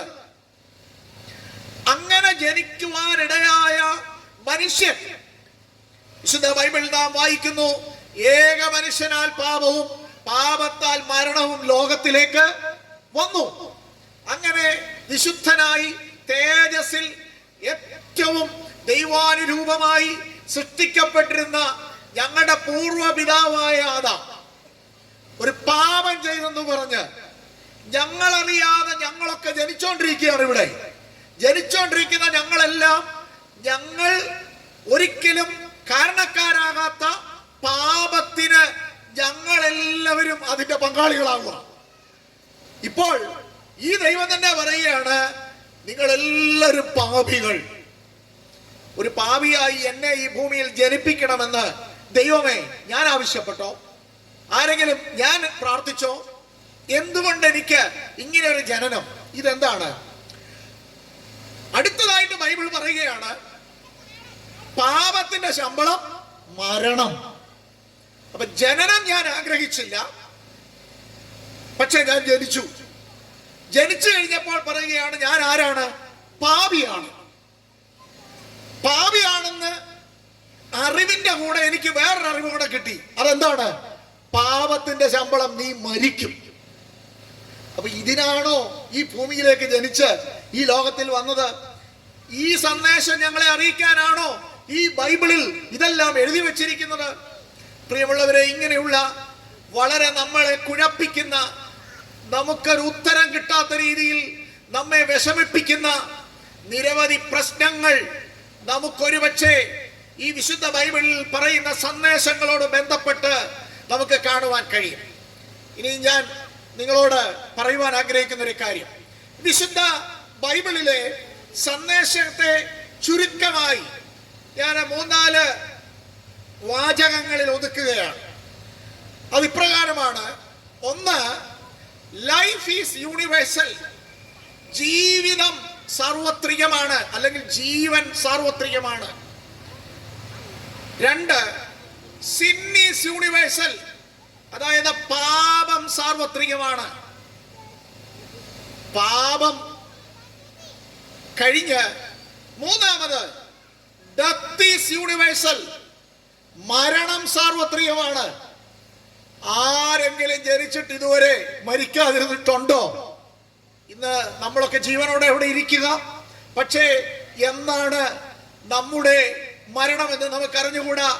പ്രായം ഒരു പ്രശ്നമല്ല, ആരോഗ്യം അതിനൊരു പ്രശ്നമല്ല, സൗന്ദര്യമോ സമ്പത്തോ അതിനൊരു പ്രശ്നമല്ല. എപ്പോൾ വേണമെങ്കിലും നാം മരിക്കും, അല്ലേ? അപ്പോൾ ഇറ്റ് ഈസ് യൂണിവേഴ്സൽ. അത് വലിയ രാഷ്ട്രീയക്കാരനാണെന്നോ മത നേതാവാണെന്നോ അല്ലെങ്കിൽ വലിയ കോടീശ്വരനാണ്, ലോകത്തിലെ 1ാമത്തെ സമ്പന്നനാണെന്നുള്ളതോ ഇതൊന്നും ഒരു ക്രൈറ്റീരിയ അല്ല. ഈ വിവേചനങ്ങളൊന്നുമില്ലാതെ സകലരും എന്ത് ചെയ്തുകൊണ്ടിരിക്കുന്നു? മരിച്ചുകൊണ്ടിരിക്കുന്നു. അപ്പോൾ ഡെത്ത് ഈസ് യൂണിവേഴ്സൽ. നമ്മളിവിടെ വായിച്ചു കേട്ടതായ വാക്യത്തിന്റെ അവസാന ഭാഗം നമ്മൾ ഇങ്ങനെയാണ് വായിച്ചത്: ഒരിക്കൽ മരിക്കുകയും പിന്നെ ന്യായവിധിയും സകല മനുഷ്യർക്കും നിയമിച്ചിരിക്കുന്നു. ആ വാക്യത്തിൽ 2 ക്ലോസുകളാണുള്ളത്. ഒന്ന്, മരണം സാർവത്രികമാണ്, എല്ലാവരും മരിക്കും, ഒരിക്കൽ മരിക്കുക എന്നുള്ളത്. 2, ന്യായവിധി സകല മനുഷ്യർക്കും ഉണ്ട്. അങ്ങനെയാണെങ്കിൽ 4ാമത്തെ ഒരു ബൈബിളിലെ വളരെ ബേസിക് ആയ ഒരു റെവലേഷൻ അല്ലെങ്കിൽ ഒരു വെളിപ്പെടുത്തൽ എന്താണ്? Judgement is universal. Judgement is universal. എല്ലാവർക്കും ന്യായവിധിയുണ്ട്. പ്രിയമുള്ളവരെ, ഇങ്ങനെ പോകുന്നു ബൈബിളിലെ വെളിപ്പെടുത്തലുകൾ. എല്ലാവർക്കും ജനനം നമ്മൾ അറിയാതെ ഫ്രീ ആയി ജനിച്ചവരാണ് എല്ലാവരും എന്ന് ഞാൻ പറഞ്ഞാൽ, നമ്മൾ ആവശ്യപ്പെടാതെ, നമ്മളുടെ അറിവ് കൂടാതെ നമ്മൾക്ക് ഈ മനുഷ്യ ജന്മം ലഭിച്ചു. അപ്പോൾ ലൈഫ് ഈസ് യൂണിവേഴ്സൽ. ഭൂതലത്തിൽ എങ്ങും കുടിയിരിപ്പാൻ ദൈവം ഒരുവനിൽ നിന്ന് മനുഷ്യജാതിയെ മുഴുവൻ ഉളവാക്കി എന്ന് നമ്മൾ അപ്പോസ്തല പ്രവൃത്തികളിൽ അപ്പോസ്തലനായ പൗലോസ് ഏഥൻസിൽ നടത്തിയ പ്രസംഗത്തിലൂടെ വളരെ കൃത്യമായി അദ്ദേഹം ഓർപ്പിക്കുന്നുണ്ട്. ഭൂതലത്തിൽ എങ്ങും കുടിയിരിപ്പാൻ ഒരുവനിൽ നിന്ന് മനുഷ്യജാതിയെ മുഴുവൻ ഉളവാക്കി. അങ്ങനെയാണ് നാം എല്ലാവരും ഈ ഭൂമിയിൽ ജനിച്ചത്. നമ്മൾ ആവശ്യപ്പെടാതെ കിട്ടിയ ഒരു ജന്മമല്ലേ, ഒരു ജനനമല്ലേ കിട്ടിയത്. നമ്മൾ ആവശ്യപ്പെടാതെ വളരെ ഇന്നസെന്റ് ആയി നമ്മളൊരു കുഞ്ഞായി ജനിച്ചു വന്ന് വളർന്നു വന്നപ്പോൾ അടുത്ത് പറയുകയാണ്, കുഞ്ഞെ നീ പാപിയാണ്, നീ പാപിയാണ്. ഒരു പാപവും ഈ കുഞ്ഞ് ചെയ്തിട്ടില്ല, മനുഷ്യൻ ചെയ്തിട്ടില്ല. പക്ഷേ അവൻ ആരായി മാറിയിരിക്കുന്നു? പാപിയായി മാറിയിരിക്കുന്നു. പാപിയായി മാറിയതിന്റെ പേരിൽ ദൈവം തന്നെ പറയുകയാണ്, മരണം നിനക്കൊണ്ട്, നീ മരിക്കും. ഇങ്ങനെ മരിക്കാനാണോ ഇങ്ങനെ ഒരു ജീവൻ എനിക്ക് തന്നത്? 4, മരിച്ചാൽ ഒരിക്കൽ മരിക്കുകയും പിന്നെ ന്യായവിധി, നിന്നെയൊക്കെ ന്യായം വിധിക്കും. അപ്പൊ ഞാനറിയാതെ എനിക്കൊരു ജനനം തന്നിട്ട് ആ ജനനത്തിൽ എന്നെ ഞാനറിയാതെ പാപിയാക്കിയിട്ട് ആ പാപിയായി എനിക്ക് മരണം തന്നിട്ട് ആ മരണം കഴിഞ്ഞ് എനിക്ക് എന്ത് തരിക? ന്യായവിധി, നിന്നെയൊക്കെ ന്യായം വിധിക്കും. സത്യത്തിൽ ഇങ്ങനെയല്ലേ ബൈബിളിലെ സന്ദേശം പോകുന്നത് എന്നുള്ളത് നമ്മളൊക്കെ വളരെ കാര്യമായി ഓർക്കുകയും ചിന്തിക്കുകയും ചെയ്യണം പ്രിയമുള്ളവരെ. എന്നാൽ ഞാൻ ഒരു കാര്യം ഇവിടെ ഓർപ്പിക്കട്ടെ. ഞാൻ 4 കാര്യങ്ങൾ ഇപ്പോൾ പറഞ്ഞു. 1, life is or birth is universal. Next, sin is universal. പാപം സാർവത്രികമാണ്. 3, മരണം, പാപത്തിന്റെ ശമ്പളമായി മരണം സാർവത്രികമാണ്, എല്ലാവർക്കും ഉണ്ട്. 4, ന്യായവിധി, നിങ്ങൾക്കെല്ലാം ന്യായവിധിയുണ്ട്, അത് സാർവത്രികമാണ്. പ്രിയമുള്ളവരെ, എന്നാൽ വിശുദ്ധ ബൈബിൾ അവിടെ കൊണ്ട് തീർന്നില്ല. മറ്റൊരു സന്ദേശം കൂടെ ഇതിനകത്തുണ്ട്. ആ സന്ദേശം എന്താണെന്നറിയാമോ? സകല മനുഷ്യർക്കും ഈ മരണത്തിൽ നിന്ന്, ഈ ശിക്ഷാവിധിയിൽ നിന്ന് രക്ഷ സാർവത്രികമാണ്. Price the Lord. ഇതാണ്, ആ സന്ദേശത്തോടുകൂടിയാണ് ബൈബിൾ പൂർത്തീകരിക്കപ്പെടുന്നത്. ഹല്ലേലൂയ. ഇന്ന് രാത്രി ഇവിടെ മുഴങ്ങി കേൾക്കുന്നത് എല്ലാവർക്കും മരണം ഉണ്ടെന്നുള്ളതല്ല, എല്ലാവർക്കും ന്യായവിധി ഉണ്ടെന്നുള്ളതല്ല, അതെ നീ പാപിയാണെന്നുള്ളതല്ല, അതൊരു സത്യമാണ്. എന്നാൽ ഹല്ലേലൂയ, വിശുദ്ധ ബൈബിളിൽ നമുക്ക് ഏറ്റവും ആശ്വാസകരമായി ഇന്ന് രാത്രി ഇവിടെ മുഴങ്ങുന്ന സന്ദേശം എന്താണെന്നറിയാമോ? പാപിയായ മനുഷ്യ, മരണത്തിന് അധീനരായ മനുഷ്യ, ന്യായവിധിക്കും ശിക്ഷാവിധിക്കും അധീനരായ മനുഷ്യ, നീ അതിന് വിധേയപ്പെട്ട് നശിച്ചു പോകേണ്ട, നീ നിരാശപ്പെട്ടു പോകേണ്ട. നിന്റെ വിധി അവിടെ കൊണ്ട് അവസാനിച്ചിട്ടില്ല. മറിച്ച് നിനക്ക് ഒരു രക്ഷാപദ്ധതി ദൈവം ഒരുക്കിയിട്ടുണ്ട്. ഹല്ലേലൂയ. ആ രക്ഷാപദ്ധതി ഉദ്ഘോഷിക്കുന്ന യോഗങ്ങളാണ് ഇവിടെ നടന്നുകൊണ്ടിരിക്കുന്നത്. അതുകൊണ്ട് നമുക്കൊരു നിരാശയുടെ ആവശ്യമില്ല. ജനിച്ചു പോയതിൽ ആരെങ്കിലും നിരാശപ്പെടുന്നുണ്ടോ? ഇങ്ങനൊരു ജന്മം ദൈവമേ എനിക്ക് വേണ്ടായിരുന്നു, ഞാൻ ആഗ്രഹിച്ചതല്ല എന്നോർത്ത് ആ ജീവിതത്തിൽ ഓടി ഒളിക്കുവാൻ വേണ്ടി എത്രയോ വേണ്ടാത്ത അതേ താൽക്കാലിക കാര്യങ്ങളിൽ ശ്രദ്ധ ചെലുത്തി അവയിൽ ഒക്കെ ആശ്രയിച്ച് ജീവിതം നശിപ്പിച്ചു കളയുവാൻ, ഒരുപക്ഷെ തന്നെത്താൻ കൊന്നുകളയാതെ ആത്മഹത്യ ചെയ്യാതെ ഒക്കെ രക്ഷപ്പെട്ട് ജീവിക്കുന്നെങ്കിലും ചത്തതിനൊക്കുമേ ജീവിച്ചിരിക്കുന്നത് എന്ന് പറഞ്ഞതുപോലെ നിരാശയുടെ അടിത്തട്ടിൽ ജീവനില്ലാതെ ജീവിക്കുന്ന എത്രയോ പേരുണ്ട്. എന്തിനെനിക്ക് ഇങ്ങനെ ഒരു ജന്മം ലഭിച്ചു എന്നോർത്ത് നിരാശപ്പെടുന്ന ആരെങ്കിലും ഇന്ന് രാത്രി ഈ വചനം കേട്ടുകൊണ്ടിരിക്കുന്നെങ്കിൽ ഞാൻ നിങ്ങളോട് ദൈവാത്മാവിൽ ഓർപ്പിക്കുകയാണ്, അതെ, നിങ്ങൾക്ക് നിരാശപ്പെടേണ്ട ആവശ്യമില്ല. നിങ്ങളെ സൃഷ്ടിച്ച ദൈവം നിങ്ങളറിയാതെയാണ് നിങ്ങളെ സൃഷ്ടിച്ചതെങ്കിലും നിങ്ങളറിയാതെ തന്നെ നിങ്ങളുടെ ജീവിതത്തെ എന്നേക്കും രക്ഷിക്കേണ്ടതിനു വേണ്ടി അവൻ ഈ ഭൂമിയിൽ മനുഷ്യരായ നമുക്ക് വേണ്ടി ഒരു രക്ഷാപദ്ധതി കൂടെ ഒരുക്കി വെച്ചിട്ടുണ്ട്. ഹല്ലേലൂയ. ആരും നിരാശപ്പെട്ട് അതെ ഭാരപ്പെട്ട് അയ്യോ എന്തിനാണ് ഈ ജനനം, എന്തിനാണ് ഈ ജീവിതം എന്ന് ഭാരപ്പെടുന്ന ചില പ്രിയപ്പെട്ടവർ ഇന്ന് രാത്രി ഈ തിരുവചനം കേൾക്കുന്നുണ്ട്. എന്നാൽ നിങ്ങളോട് ദൈവത്തിന്റെ ആത്മാവ് ഹൃദയങ്ങളോട് ഇടപെടുകയാണ്. നിങ്ങൾ ഭാരപ്പെട്ട് നിരാശപ്പെട്ട് തളർന്നു പോകേണ്ട ആവശ്യമില്ല. നിങ്ങളെ രക്ഷിക്കുവാൻ ദൈവം നിങ്ങളുടെ സമീപത്ത് ഇന്ന് രാത്രി വന്നിട്ടുണ്ട്. നിങ്ങൾക്ക് വേണ്ടി ഒരു രക്ഷാപദ്ധതി ദൈവത്തിനുണ്ട്. Praise the lord. ഹല്ലേലൂയ. പ്രിയമുള്ളവരെ, അങ്ങനെ അനുഗ്രഹിക്കപ്പെട്ട ഒരു അനുഭവം. രണ്ടാമത്, ഈ ഭൂമിയിൽ മനുഷ്യരെല്ലാവരും വളരെയധികം ഭയപ്പെടുന്ന ഒരു കാര്യമാണ് മരണം. കാരണം ബൈബിള് പറഞ്ഞിരിക്കുന്നു, എന്ത് ചെയ്യും, എല്ലാവർക്കും മരണമുണ്ട്.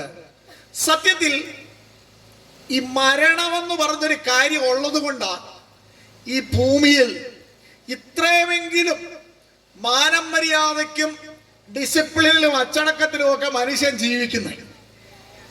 നിങ്ങളൊന്ന് ചിന്തിച്ചു നോക്കിക്കേ. അപകടം വന്നാലും രോഗം വന്നാലും എന്തൊക്കെ പ്രശ്നം വന്നാലും ആത്യന്തികമായി മനുഷ്യൻ എന്ത് ചെയ്യത്തില്ല, മരിക്കുകയില്ല. പിന്നെ എങ്ങനെയെങ്കിലും ഇവിടെ എന്ത് ചെയ്തുകൊണ്ടിരിക്കും, ജീവിച്ചു കൊണ്ടിരിക്കുമായിരുന്നെങ്കിൽ മനുഷ്യരുടെ ആരുടെയും ആറ്റിറ്റ്യൂഡ് ഇന്നത്തെ പോലെ ആകുമായിരുന്നില്ല. എന്തുകൊണ്ടാണ് ഒരു രോഗം വരുമ്പോഴേ, ചെറിയ പനി വരുമ്പോഴേ നമ്മളെ ടെസ്റ്റ് ചെയ്ത് അറിയാൻ ആഗ്രഹിക്കുകയാണ്, അത് കോവിഡ് ആണോ അതോ ഇനി വേറെ വല്ല പകർച്ചവ്യാധിയുമാണോ എന്ന്? എന്തുകൊണ്ടാണ് മനുഷ്യൻ ഓടിച്ചെന്ന് ടെസ്റ്റ് ചെയ്തെന്ന് അറിയാൻ ആഗ്രഹിക്കുന്നത്? കോവിഡ് വന്ന കഷ്ടപ്പെട്ട് കിടക്കാനുള്ള ബുദ്ധിമുട്ടാണോ അടിസ്ഥാനപരമായിട്ട്? ഞാൻ ചെയ്യുന്ന ജോലിയിൽ തുടർച്ചയായിട്ട് എന്നും എനിക്ക് പോകാൻ കഴിയത്തില്ലല്ലോ, കുറച്ച് ദിവസമെങ്കിലും റെസ്റ്റ് എടുക്കേണ്ടി വരുമല്ലോ എന്നുള്ള ആശങ്കയാണോ നിങ്ങളെ ആശുപത്രിയിലേക്ക് ഓടിക്കുന്നത്? ആഴമായി ഓരോരുത്തരും അവരോട് തന്നെ ചോദിച്ചു നോക്കിയേ. സമ്മതിച്ചാലും സമ്മതിച്ചില്ലേലും ഏതൊരു രോഗമോ പ്രയാസമോ അപകട സാധ്യതയോ മണക്കുമ്പോൾ തന്നെ എന്തുകൊണ്ടാണ് പരിഭ്രാന്തിയോടെ അതിന്റെ പരിഹാരത്തിന് വേണ്ടി ഞാനും നിങ്ങളും ഓടുന്നതെന്നറിയാവോ? നമ്മുടെ ഉള്ളിൽ അറിയാതെ തന്നെ ഒരു തിരിച്ചറിവുണ്ട്, ഇത് മുൻപോട്ട് പോയാൽ മരണം സംഭവിക്കാം. Price the Lord. ഈ ഭൂമിയിലുള്ള മറ്റ് ജീവജാലങ്ങൾക്കൊന്നും മനുഷ്യനെ പോലെ നിരാശയില്ല, മനുഷ്യനെ പോലെ ആശങ്കയില്ല, മനുഷ്യനെ പോലെ ഉള്ളതായി ഒരു വിധത്തിലുള്ളതായി ഉത്കണ്ഠകളുമില്ല. കണ്ടിട്ടുണ്ടോ? ഇല്ല. കാരണം എന്താണെന്നറിയാമോ? അവ മരിക്കുമെന്ന് അവയ്ക്കറിയില്ല. അടുത്ത സമയം അറുക്കപ്പെടാൻ നിൽക്കുന്ന ഒരു മൃഗമാണെങ്കിൽ പോലും അത് എത്ര സന്തോഷത്തോടെയാണ് ഭക്ഷണം ഇറക്കുന്നത്, അല്ലേ? അതിനെന്തെങ്കിലും പ്രയാസമുണ്ടോ? ഇവിടെ നമുക്കൊരു ചെറിയ ഉത്കണ്ഠ, നമുക്കോ നമ്മുടെ കുഞ്ഞുങ്ങൾക്കോ ഒരു വിഷമം ഉണ്ടോ, ഉണ്ടായോക്കുമോ എന്നൊരു ചെറിയ സൂചന എവിടെന്നെങ്കിലും കിട്ടിയാൽ ഉണ്ടാക്കി വെച്ച പാചകം ചെയ്ത ഭക്ഷണം നമ്മുടെ അകത്തോട്ട് ഇറങ്ങുമോ? ഇറങ്ങത്തില്ല. ഉത്കണ്ഠയാണ്, ഭാരമാണ്, വേദനയാണ്. കാരണം എന്താണെന്ന് അറിയാമോ? അപകടമെന്ന് ഇപ്പം പറയുന്നെങ്കിലും രോഗമെന്ന് ഇപ്പം പറയുന്നെങ്കിലും അതൊന്നുമല്ല. അതിന്റെ അടിത്തട്ടിൽ നമ്മൾ പറയാൻ ഭയപ്പെടുന്ന മറ്റൊരു സത്യമുണ്ട്, മരണം. മനുഷ്യനെ ഈ ഭൂമിയിൽ നയിക്കുന്നത്, അവന്റെ സകല സ്വഭാവങ്ങളെയും നയിക്കുന്നത് മരണമാണ്. ഞാൻ വർഷങ്ങൾക്ക് മുമ്പ് CMS കോളേജിൽ പഠിക്കുന്ന സമയത്തും അതിനുശേഷം ഞാൻ കോളേജിൽ ചില നാളുകൾ പഠിപ്പിച്ചിട്ടുണ്ട്. അന്നും ഞാൻ പഠിച്ച ഒരു സ്റ്റോറിയുണ്ട്. വളരെ പ്രസിദ്ധനായ ഒരു ഇന്ത്യൻ ഇംഗ്ലീഷ് റൈറ്റർ ആയിരുന്ന R.K. നാരായൺ എഴുതിയ ഒരു മനോഹരമായ ഒരു കഥ. ആ കഥയുടെ പേര് ദ വേർഡ്, ഡോക്ടേഴ്സ് വേർഡ് എന്ന. Doctors word. അദ്ദേഹം ബംഗാളുകാരനായിരുന്നു എന്നാണ് എൻ്റെ ഓർമ്മ. ബംഗാളിലുള്ളതായ ആ കുഗ്രാമത്തെ ചുറ്റിപ്പറ്റിയുള്ള കഥകളാണ് അദ്ദേഹം കൂടുതൽ എഴുതിയിട്ടുള്ളതെന്ന് തോന്നുന്നു. വർഷങ്ങൾക്ക് മുമ്പ്, അനേക വർഷങ്ങൾക്ക് മുമ്പ് യാതൊരുവിധ ചികിത്സാ സൗകര്യങ്ങളോ ആധുനികമായ മറ്റ് പരിഷ്കാരങ്ങളൊന്നും വന്നിട്ടില്ലാത്ത ആ കുഗ്രാമത്തിൽ അവിടെയുള്ള 10,000 കണക്കിന് ആളുകൾക്ക് ആശ്രയം ഒറ്റ ഡോക്ടറാണ്. ഈ ഡോക്ടറുടെ പേര് ഡോക്ടർ രാമൻ എന്നാണ്. ഇത് കഥയാണ്. ഇത് RK നാരായണൻ എഴുതിയിരിക്കുന്ന പുസ്തകത്തിലുള്ളതാണ്. ഈ ഡോക്ടർ വളരെ മിടുക്കനായ ഡോക്ടറാണ്. ഈ ഡോക്ടറിന്റെ പ്രത്യേകത ഇദ്ദേഹം ഈ കഥയ്ക്കകത്ത് എഴുതിയിട്ടുണ്ട്. ചെറിയ ഒരു രോഗമോ പ്രയാസമോ എന്തെങ്കിലും ആ പ്രദേശത്തുള്ള ആളുകൾക്ക് വന്നാൽ അവരെല്ലാം വളരെയധികം ഉൾക്കിടിലം കൊള്ളുക. എന്താണെന്നറിയാമോ? ആരുടെ അടുക്ക പോകേണ്ടി വരും? ഡോക്ടർ രാമന്റെ അടുക്കൽ ചികിത്സിക്കാൻ പോകേണ്ടി വരും. എന്താണ്, നമുക്കാർക്കെങ്കിലും ഒരു രോഗം വന്നു കഴിഞ്ഞ ഉടനെ നമ്മുടെ നാട്ടിലൊരു ഡോക്ടറുണ്ട്, ആ ഡോക്ടറുടെ അടുക്കൽ പോകേണ്ടി വരുമല്ലോ എന്നോർത്ത് ഭയപ്പെടുകയും വിഷമിക്കുകയും ചെയ്യുന്ന ആരെങ്കിലും ഉണ്ടോ? ഇല്ല. കാര്യം നമുക്ക് ബുദ്ധിമുട്ടുകൾ കാണും ഡോക്ടറുടെ അടുക്കൽ പോകുന്നതിന്റെ സാധാരണയായിട്ട്. പക്ഷേ രോഗം വന്നാൽ ആ നാട്ടുകാർക്ക് എല്ലാവർക്കും വലിയ ഷോക്ക്. കാരണം പോയി ആശ്രയിക്കാൻ ആരേ ഉള്ളൂ? ഡോക്ടറെ ഉള്ളൂ. പക്ഷെ അദ്ദേഹം മിടുമിടുക്കൻ ഡോക്ടറാണ്. അദ്ദേഹത്തെ പോലെ മിടുമിടുക്കനായ വേറൊരു ഡോക്ടറും ഇല്ല. ഈ ഡോക്ടറുടെ പ്രത്യേകത ഇങ്ങനെയാണ്. അന്നത്തെ കാലത്ത് ഏതെങ്കിലും രോഗമായിട്ട് ആരെങ്കിലും ഈ ഡോക്ടറുടെ ഡിസ്പെൻസറിയിലേക്ക് ചെന്നാൽ, ചെറിയൊരു പഴയ രീതിയിലുള്ള ഒരു ഡിസ്പെൻസറിയാണ് അദ്ദേഹത്തിനുള്ളത്. ആ ഡിസ്പെൻസറിയിലേക്ക് ചെന്നാൽ കുറച്ച് കിടക്കകളുള്ള ഒരു ചെറിയ ഹോസ്പിറ്റൽ ഉണ്ട് അവിടെ, വളരെ കുറച്ചേ ഉള്ളൂ. അപ്പോൾ അവിടെ ചെന്ന് കഴിഞ്ഞാൽ അദ്ദേഹത്തിന്റെ പരിശോധന വളരെ വളരെ വ്യത്യസ്തമായ ഒരു രീതിയിലാണ്. അന്നത്തെ രീതിയിൽ അദ്ദേഹത്തിന്റെ അറിവനുസരിച്ച് ഈ വരുന്ന രോഗിയുടെ രോഗത്തിന്റെ അവസ്ഥ അദ്ദേഹം പരിശോധിച്ച് നീണ്ട പരിശോധനയാണ്. അന്നത്തെ സംവിധാനങ്ങളൊക്കെ ഉപയോഗിച്ച് പരിശോധിച്ചു കഴിഞ്ഞാൽ ഈ പരിശോധന നടക്കുമ്പോൾ തന്നെ ഈ രോഗിയുടെ ചങ്കിടിച്ചോണ്ടായിരിക്കുന്നത്. കാരണം പരിശോധന കഴിഞ്ഞ് രണ്ട് കാര്യങ്ങളെ ഇദ്ദേഹം ചെയ്യത്തുള്ളൂ. രണ്ട് കാര്യങ്ങളിൽ ഏതെങ്കിലും ഒന്നേ ഏതൊരു രോഗിയെ പരിശോധിച്ച് കഴിഞ്ഞ് ചെയ്യത്തുള്ളൂ. ഒന്ന്, ഈ രോഗിയോട് പറയും, ഞാൻ ടെസ്റ്റ് ചെയ്തു, നിങ്ങളുടെ രോഗത്തെ ഞാൻ പരിശോധിച്ചു, നിങ്ങളുടെ രോഗത്തിന്റെ അവസ്ഥ മനസ്സിലാക്കി, ഇവിടെ അടുത്ത് ഇതിനകത്ത് ഈ ഹോസ്പിറ്റലിൽ എൻ്റെ ജോലിക്കാരുണ്ട്, അവരിപ്പോൾ വന്ന് നിങ്ങളെ അകത്തേക്ക് കൊണ്ടുപോകും. ഈ ഹോസ്പിറ്റലിന്റെ ഒരു പ്രത്യേക യൂണിഫോം ഉണ്ട്, ആ യൂണിഫോം ഇട്ട് നിങ്ങളെ അകത്തേക്ക് കൊണ്ടുപോകും. അഡ്മിറ്റ് ചെയ്യുന്നതിന് മുമ്പ് നന്നായിട്ട് പച്ചവെള്ളത്തിലൊന്ന് കുളിപ്പിച്ചിട്ട് ഇവരെ ഈ ഹോസ്പിറ്റലിലേക്ക് അഡ്മിറ്റ് ചെയ്യും. ഈ ഹോസ്പിറ്റലിലേക്ക് അഡ്മിറ്റ് ചെയ്യാൻ അവസരം കിട്ടിയാൽ ഈ വരുന്ന രോഗിയുടെ പകുതി രോഗം സൗഖ്യമാകും. കാരണം എന്താണെന്നറിയാമോ? ഈ മനുഷ്യൻ പരിശോധിച്ച ശേഷം ആരെയൊക്കെ ഈ ഹോസ്പിറ്റലിലേക്ക് അഡ്മിറ്റ് ചെയ്തിട്ടുണ്ടോ അവര് മുഴുവൻ സൗഖ്യമായി തിരിച്ച് ആരോഗ്യത്തോടെ പോയിട്ടുണ്ട്. ഒരാൾ മരിച്ചിട്ടില്ല. അതുകൊണ്ട് തന്നെയാണ് അഡ്മിറ്റ് ആകാൻ ഇടയായാൽ പകുതി രോഗം സുഖമാകും, ബാക്കിയുള്ള കാലം, ചുരുക്കം കാലം അദ്ദേഹത്തിന്റെ ട്രീറ്റ്മെന്റിലൂടെ കടന്നുപോകും, ആരോഗ്യത്തോടെ രോഗി വീട്ടിൽ തിരിച്ചു പോകും. പക്ഷെ രണ്ടാമത്തെ ഒരു ഓപ്ഷൻ ഉണ്ട്. അതെന്താണെന്ന് അറിയാമോ? അടുത്തത്, പരിശോധന എല്ലാം കഴിഞ്ഞു കഴിയുമ്പോൾ, എക്സാമിനിങ് കഴിഞ്ഞിട്ട് രോഗിയുടെ മുഖത്ത് നോക്കിയിട്ട് രോഗിയോട് പറയാനിടയാകുന്നത് ഇപ്രകാരമാണ്. അതായത്, നിങ്ങളുടെ രോഗം ഞാൻ പരിശോധിച്ചു,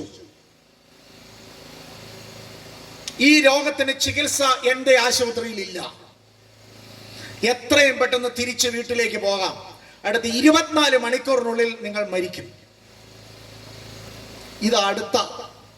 അതാ ഞാൻ പറഞ്ഞത്, ഈ ഡോക്ടറെ എടുക്കാൻ വന്നാൽ ഈ 2 ഓപ്ഷനേ ഉള്ളൂ അദ്ദേഹത്തിന്. അഡ്മിറ്റ് ആക്കിയാൽ രക്ഷപ്പെട്ടു എന്ന് ഉറപ്പാണ്. രക്ഷപ്പെടാൻ പറ്റാത്ത അവസ്ഥയിലാണെന്ന് അറിഞ്ഞാൽ ഇദ്ദേഹം മുഖത്ത് നോക്കി പറയും, ഒരു രക്ഷയില്ല, 24 മണിക്കൂറിനുള്ളിൽ പോക്കാന്ന് പറയും. അന്നേരെ പകുതി മരിച്ചു ആള്. പിന്നെ ബാക്കി വീട്ടിൽ ചെന്ന് കഴിഞ്ഞാൽ പിന്നെ വല്ലതും ഭക്ഷണം കഴിക്കും. 24 മണിക്കൂറിനകം മരിക്കാൻ പോവാണെന്ന് പറഞ്ഞു കഴിഞ്ഞാൽ പിന്നെ വെള്ളം ഇറങ്ങുവോ? ആകെ പ്രശ്നമായില്ലേ? സൂക്ഷം, 24 മണിക്കൂർ കഴിയുമ്പം അന്ത്യശ്വാസം വലിച്ചിരിക്കും. ഇത് ഡോക്ടർ രാമൻ സ്വേഡ് എന്ന് പറയുന്ന RK നാരായണന്റെ ഒരു കഥയ്ക്കകത്തെ സംഭവമാണ് ഞാൻ ഈ പറഞ്ഞത്. പ്രിയമുള്ളവരെ, എന്താണ് ഞാൻ ഇതുകൊണ്ട് ഉദ്ദേശിച്ചത്? ഇന്ന് അനേക മനുഷ്യരും ജീവിതത്തിൽ മരണ പോലെ ഏറ്റവും നിരാശരായി തീരുവാൻ ഉള്ള കാരണം മരണം സംഭവിച്ചതുകൊണ്ടല്ല, മറിച്ച് നേരിട്ടിരിക്കുന്ന രോഗവും അപകടമോ കടന്നു പോകുന്ന ജീവിത സാഹചര്യമോ അധികം താമസിയാതെ എന്നെ എവിടേക്ക് നയിക്കും? മരണത്തിലേക്ക് നയിക്കുമെന്നുള്ള ചിന്തയും തിരിച്ചറിവുമാണ് ഇന്ന് അനേക മനുഷ്യരെ നിരാശരായി ജീവിതം നരകതുല്യമാക്കി ആകെ തളർത്തി പിന്നെ ഉള്ള കാലം കൊണ്ട് വല്ലോം ചെയ്ത് ജീവിച്ചേക്കാം എന്നോർത്ത് കുടുംബത്തോട് സ്നേഹമില്ലാതെ, കുഞ്ഞുങ്ങളോടും സ്നേഹമില്ലാതെ, ചെയ്യുന്ന ജോലിയോട് സ്നേഹമില്ലാതെ ആകെ എന്തെങ്കിലുമൊക്കെ ചെയ്ത് അതിനൊരു താൽക്കാലിക പരിഹാരമായി മദ്യപാനത്തിനും മയക്കുമരുന്നിനും ഒക്കെ അടിമകളായി ബോധവുമില്ലാതെ ജീവിക്കുന്ന അനേക ലക്ഷങ്ങൾ നമ്മുടെ രാജ്യത്തുണ്ട്, നമ്മുടെ നാട്ടിലുണ്ട്. കാരണം എന്താണെന്ന് അറിയാമോ? അവരുടെ എല്ലാം ഉള്ളിന്റെ ഉള്ളിൽ പിശാച് അവരെ ഭയപ്പെടുത്തിക്കൊണ്ടിരിക്കുന്ന ഒരു കാര്യമുണ്ട്: നീ മരിക്കും. Price the Lord. എന്താ പ്രിയമുള്ളവരെ, ഞാൻ ഇവിടെ ഒരു സദ്വാർത്ത പറയാം. നിങ്ങൾ കടന്നു പോകുന്ന ജീവിത സാഹചര്യങ്ങളിലൂടെ ഞാൻ മരിക്കും, ഞാൻ ഇല്ലാതായി പോകും എന്നുള്ള ചിന്ത നിങ്ങളുടെ ജീവിതത്തെ ആകെ തളർത്തി നിരാശപ്പെടുത്തി ജീവിതത്തിൽ ഒരു സന്തോഷവും പ്രത്യാശയും ഇല്ലാതെ കുടുംബത്തിൽ സന്തോഷിക്കുവാൻ, കുടുംബ ജീവിതത്തിൽ സന്തോഷിക്കുവാൻ, ചെയ്യുന്ന ജോലിയിൽ സന്തോഷിക്കുവാൻ ഒന്നും കഴിയാത്ത അവസ്ഥയിലൂടെ നിങ്ങൾ ആരെങ്കിലും കടന്നു പോകുന്നെങ്കിൽ ഞാൻ ഒരു കാര്യം നിങ്ങളെ ഓർപ്പിക്കട്ടെ. ദൈവത്തിന് സ്തോത്രം ചെയ്യുന്നു. അതെ, ഈ വിശുദ്ധ ബൈബിളിൽ എല്ലാവർക്കും മരണമുണ്ട് എന്ന് പറയുമ്പോൾ തന്നെ മറ്റൊരു കാര്യവും കൂടെ ദൈവത്തിന്റെ വചനം പറയുന്നു. നമ്മെ സൃഷ്ടിച്ച ദൈവം ഈ ഭൂമിയിൽ നമ്മിൽ ഒരാളെ പോലെ ഇറങ്ങി വന്ന് ആ കർത്താവ് വളരെ ശക്തമായി ഈ ഭൂമിയിൽ ഒരു ഗുരുക്കന്മാരും ഒരു നേതാക്കളും ഈ ലോകത്തിൽ ഇതുവരെ ജനിച്ചിട്ടുള്ള ഒരു മഹാനും പറഞ്ഞിട്ടില്ലാത്തതുപോലെ കർത്താവ് പറയുവാനിടയായി, പ്രൈസ് ദി ലോർഡ്, ഞാൻ തന്നെ പുനരുത്ഥാനവും ജീവനുമാകുന്നു, എന്നിൽ വിശ്വസിക്കുന്നവൻ മരിച്ചാലും ജീവിക്കും. ഹല്ലേലൂയ. പ്രിയമുള്ളവരെ, ഞാൻ മരിച്ചാലും ജീവിക്കുമെന്ന് ഉറപ്പ് തന്ന ഒരു ദൈവം എന്റെ കരം പിടിച്ച് എന്നോടുകൂടെ ഉണ്ടെങ്കിൽ പിന്നെ എനിക്ക് മരണഭയമില്ല. ജീവിതം സ്വർഗതുല്യമായി പ്രത്യാശ കൊണ്ട് നിറഞ്ഞു. എന്തൊരു സന്തോഷമാണ്! അങ്ങനെയുള്ള വീടുകളിൽ ദൈവത്തെ പാടി മഹത്വപ്പെടുത്തിക്കൊണ്ട് അവരെ സ്തുതിച്ചുകൊണ്ട് ജീവിക്കുകയാണ്. രോഗം വന്നാൽ അത്യാവശ്യ ചികിത്സയും മുൻകരുതലുകളും ഒന്നും ചെയ്യണമെന്നല്ല ഞാൻ പറഞ്ഞത്. എന്നാൽ രോഗം വന്നാൽ എല്ലാം തീർന്നു എന്നോർത്ത് നിരാശപ്പെട്ട് തളർന്നു പോകാതെ ഇനി അങ്ങേറ്റം വന്നാൽ മരിക്കും, അത്രയല്ലേ ഉള്ളൂ. പക്ഷെ എനിക്ക് ഉറപ്പുണ്ട്, എനിക്ക് വേണ്ടി സ്വർഗം വെടിഞ്ഞ് ഭൂമിയിൽ വന്ന് എന്നെ തേടുവാൻ, എന്റെ മരണവും ശാപവും പാപവും നീക്കുവാൻ കാൽവറിയിൽ യാഗമായി മരിച്ചടക്കപ്പെട്ട് കിടക്കുകയല്ല, ഉയർത്തെഴുന്നേറ്റ് ജീവിക്കുന്ന ഒരു യേശു എനിക്ക് വേണ്ടിയുണ്ട്. ആ യേശുവാണ് പറഞ്ഞത്, ഞാൻ തന്നെ പുനരുത്ഥാനവും ജീവനുമാകുന്നു, എന്നിൽ വിശ്വസിക്കുന്നവൻ മരിച്ചാലും ജീവിക്കും. ഹല്ലേലൂയ.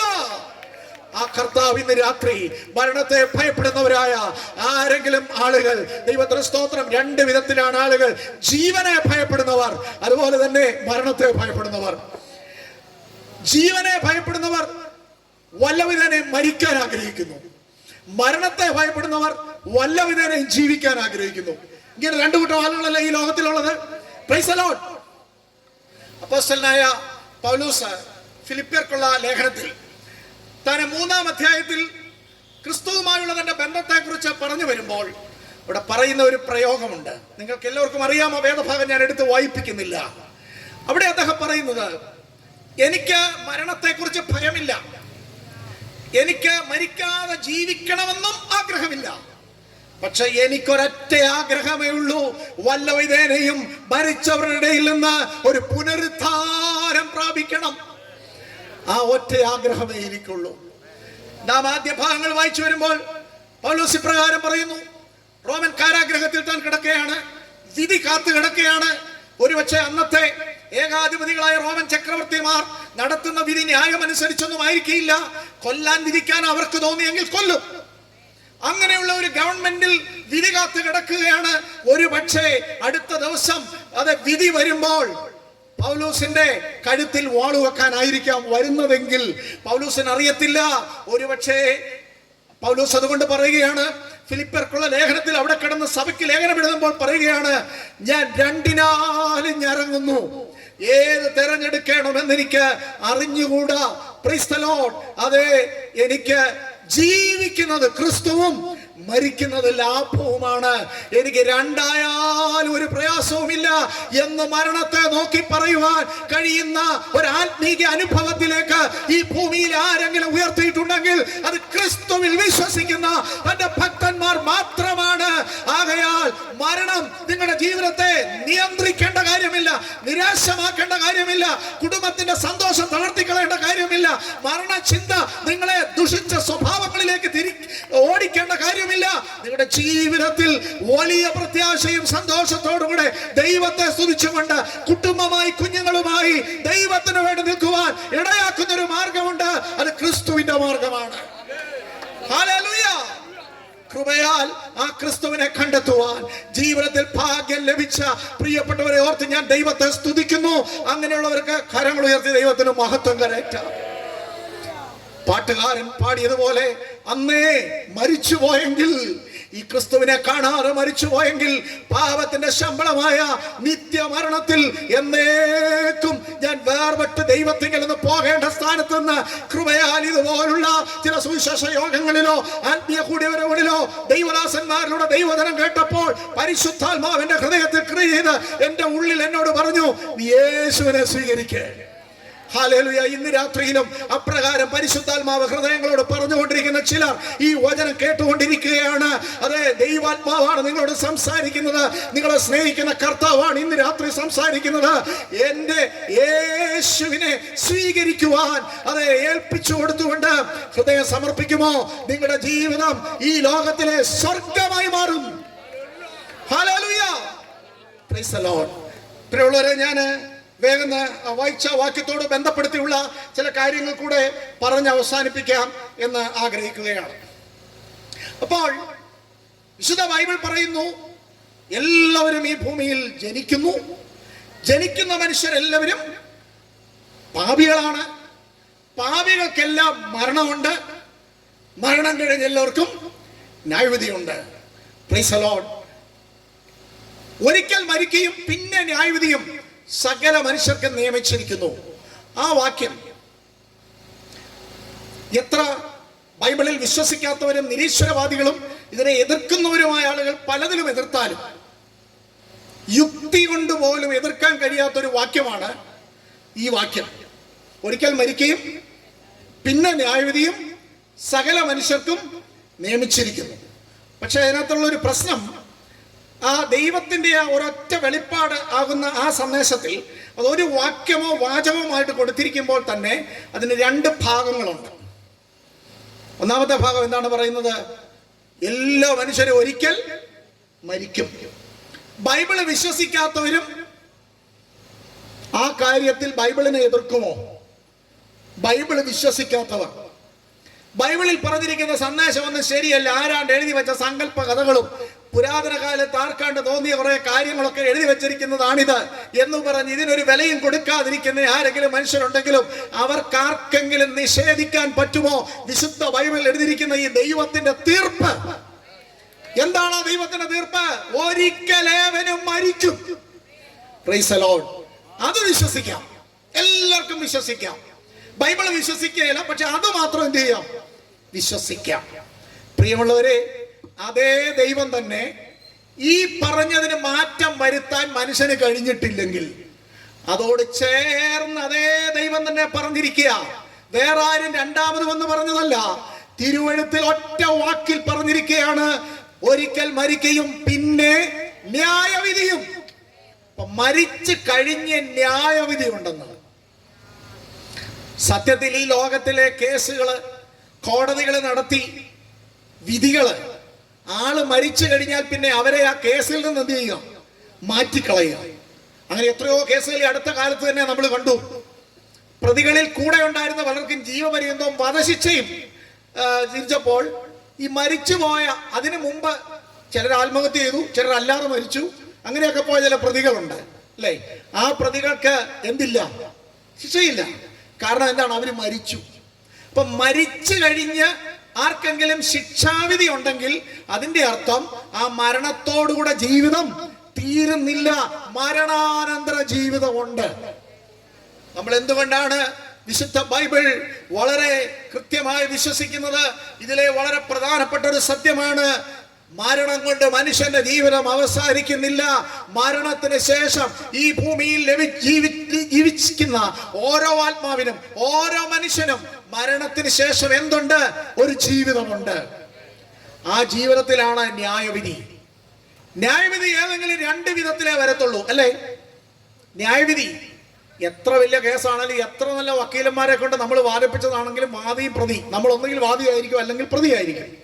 ഈ വിധി പ്രഖ്യാപിക്കുന്ന സമയം വരുമ്പം എന്താണേലും ഒരു ചങ്കിടിപ്പുണ്ട് എല്ലാവർക്കും.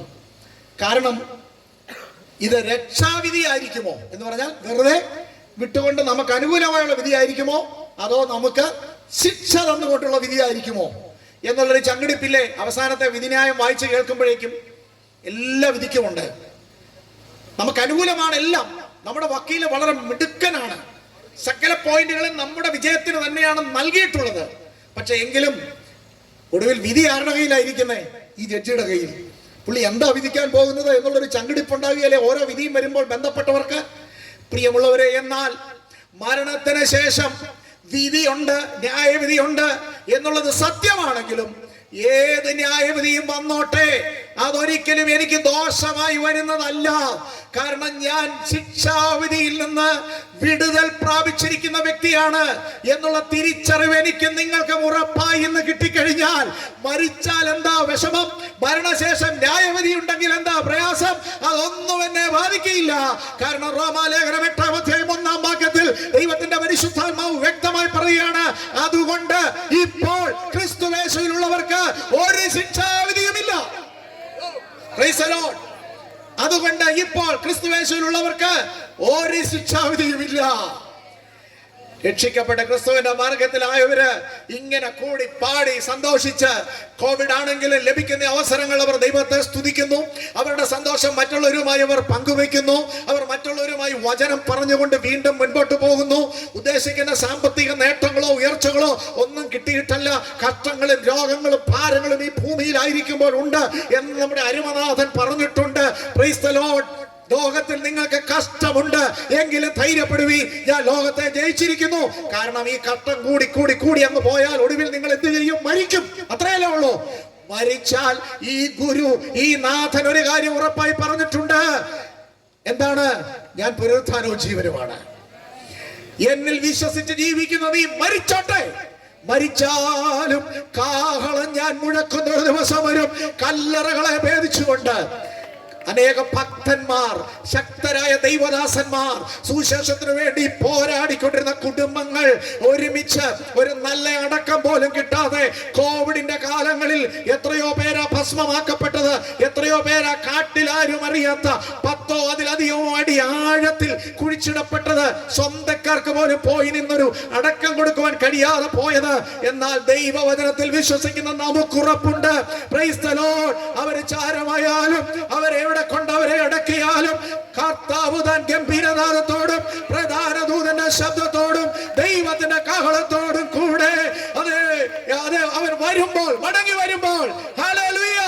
കോവിഡ് മൂലം മരിച്ചവരോ, ക്യാൻസർ മൂലം മരിച്ചവരോ, അനർത്ഥ അപകടങ്ങളിലൂടെ മരിച്ചവരോ, വിമാനാപകടത്തിലോ കപ്പലപകടത്തിലോ മരിച്ചവരോ, വാഹനാപകടത്തിൽ വഴിയിൽ വെച്ച് മരിച്ചവരോ, അവർ ക്രിസ്തുവിൽ വിശ്വസിച്ച് അവർ രക്ഷാ നിർണയം പ്രാപിച്ച് ദൈവമക്കളായി തീർന്നവരായിരുന്നെങ്കിൽ കാഹളം ധ്വനിക്കുമ്പോൾ അവരുടെ കല്ലറകളെ ഭേദിച്ചുകൊണ്ട് അവർ പുത്തൻ ശരീരത്തിൽ തേജസ്സോടെ ഉയർത്തെഴുന്നേറ്റ് വരും.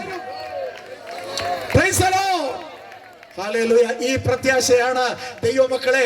മരണം ഒരു ഭാരമല്ല നമുക്ക്, ജീവിതം ഒരു ഭാരമല്ല നമുക്ക്, ന്യായവിധി വരുന്നു എന്നുള്ളത് നമുക്കൊരു ഭാരമല്ല. കാരണം നമ്മുടെ ശിക്ഷാവിധി മുഴുവനും 33 തിരുവയസ്സിൽ ലോകത്തിന്റെ മധ്യഭാഗത്ത് ഒരു പാപവും ചെയ്യാത്തവൻ പാപിയായ എനിക്ക് പകരമായി ദൈവത്തിന്റെ കുഞ്ഞാടായവൻ 2 കള്ളന്മാരുടെ നടുവിൽ 3 ആണികളിന്മേൽ ഒരു പച്ചമര കുരിശിന്മേൽ അവൻ തൂങ്ങിക്കിടന്നുകൊണ്ട് ഹല്ലേലൂയ പാപിയായ എന്നെയും പരിശുദ്ധനായ ദൈവത്തെയും കൂടെ ഒന്നിപ്പിക്കുവാൻ വേണ്ടി, തിരികെയുള്ള കൂട്ടായ്മയിലാക്കുവാൻ വേണ്ടി എന്റെ കർത്താവ് എനിക്ക് വേണ്ടി മരിച്ച് ആ പ്രായശ്ചിത്ത യാഗം കഴിച്ചതിനാൽ ആ ക്രിസ്തുവിൽ ഞാൻ വിശ്വസിക്കുന്നത് കൊണ്ട് ഞാൻ പാപത്തിന് ശിക്ഷ ഓൾറെഡി സഹിച്ചതായി അനുഭവിച്ചതായി ദൈവം കണക്കാക്കി എന്നെ വെറുതെ വിട്ടിരിക്കുന്നു. ഇതാണ് സുവിശേഷം. Price the Lord. ഇന്ന് രാത്രി വളരെ വ്യക്തമായി ദൈവത്തിന്റെ പരിശുദ്ധാത്മാവ് ദൈവവചനത്തിന്റെ അന്തസത്തയായിരിക്കുന്ന സുവിശേഷം നിങ്ങളുടെ ഹൃദയങ്ങളോട് സംസാരിക്കുകയാണ്. ഹല്ലേലൂയ.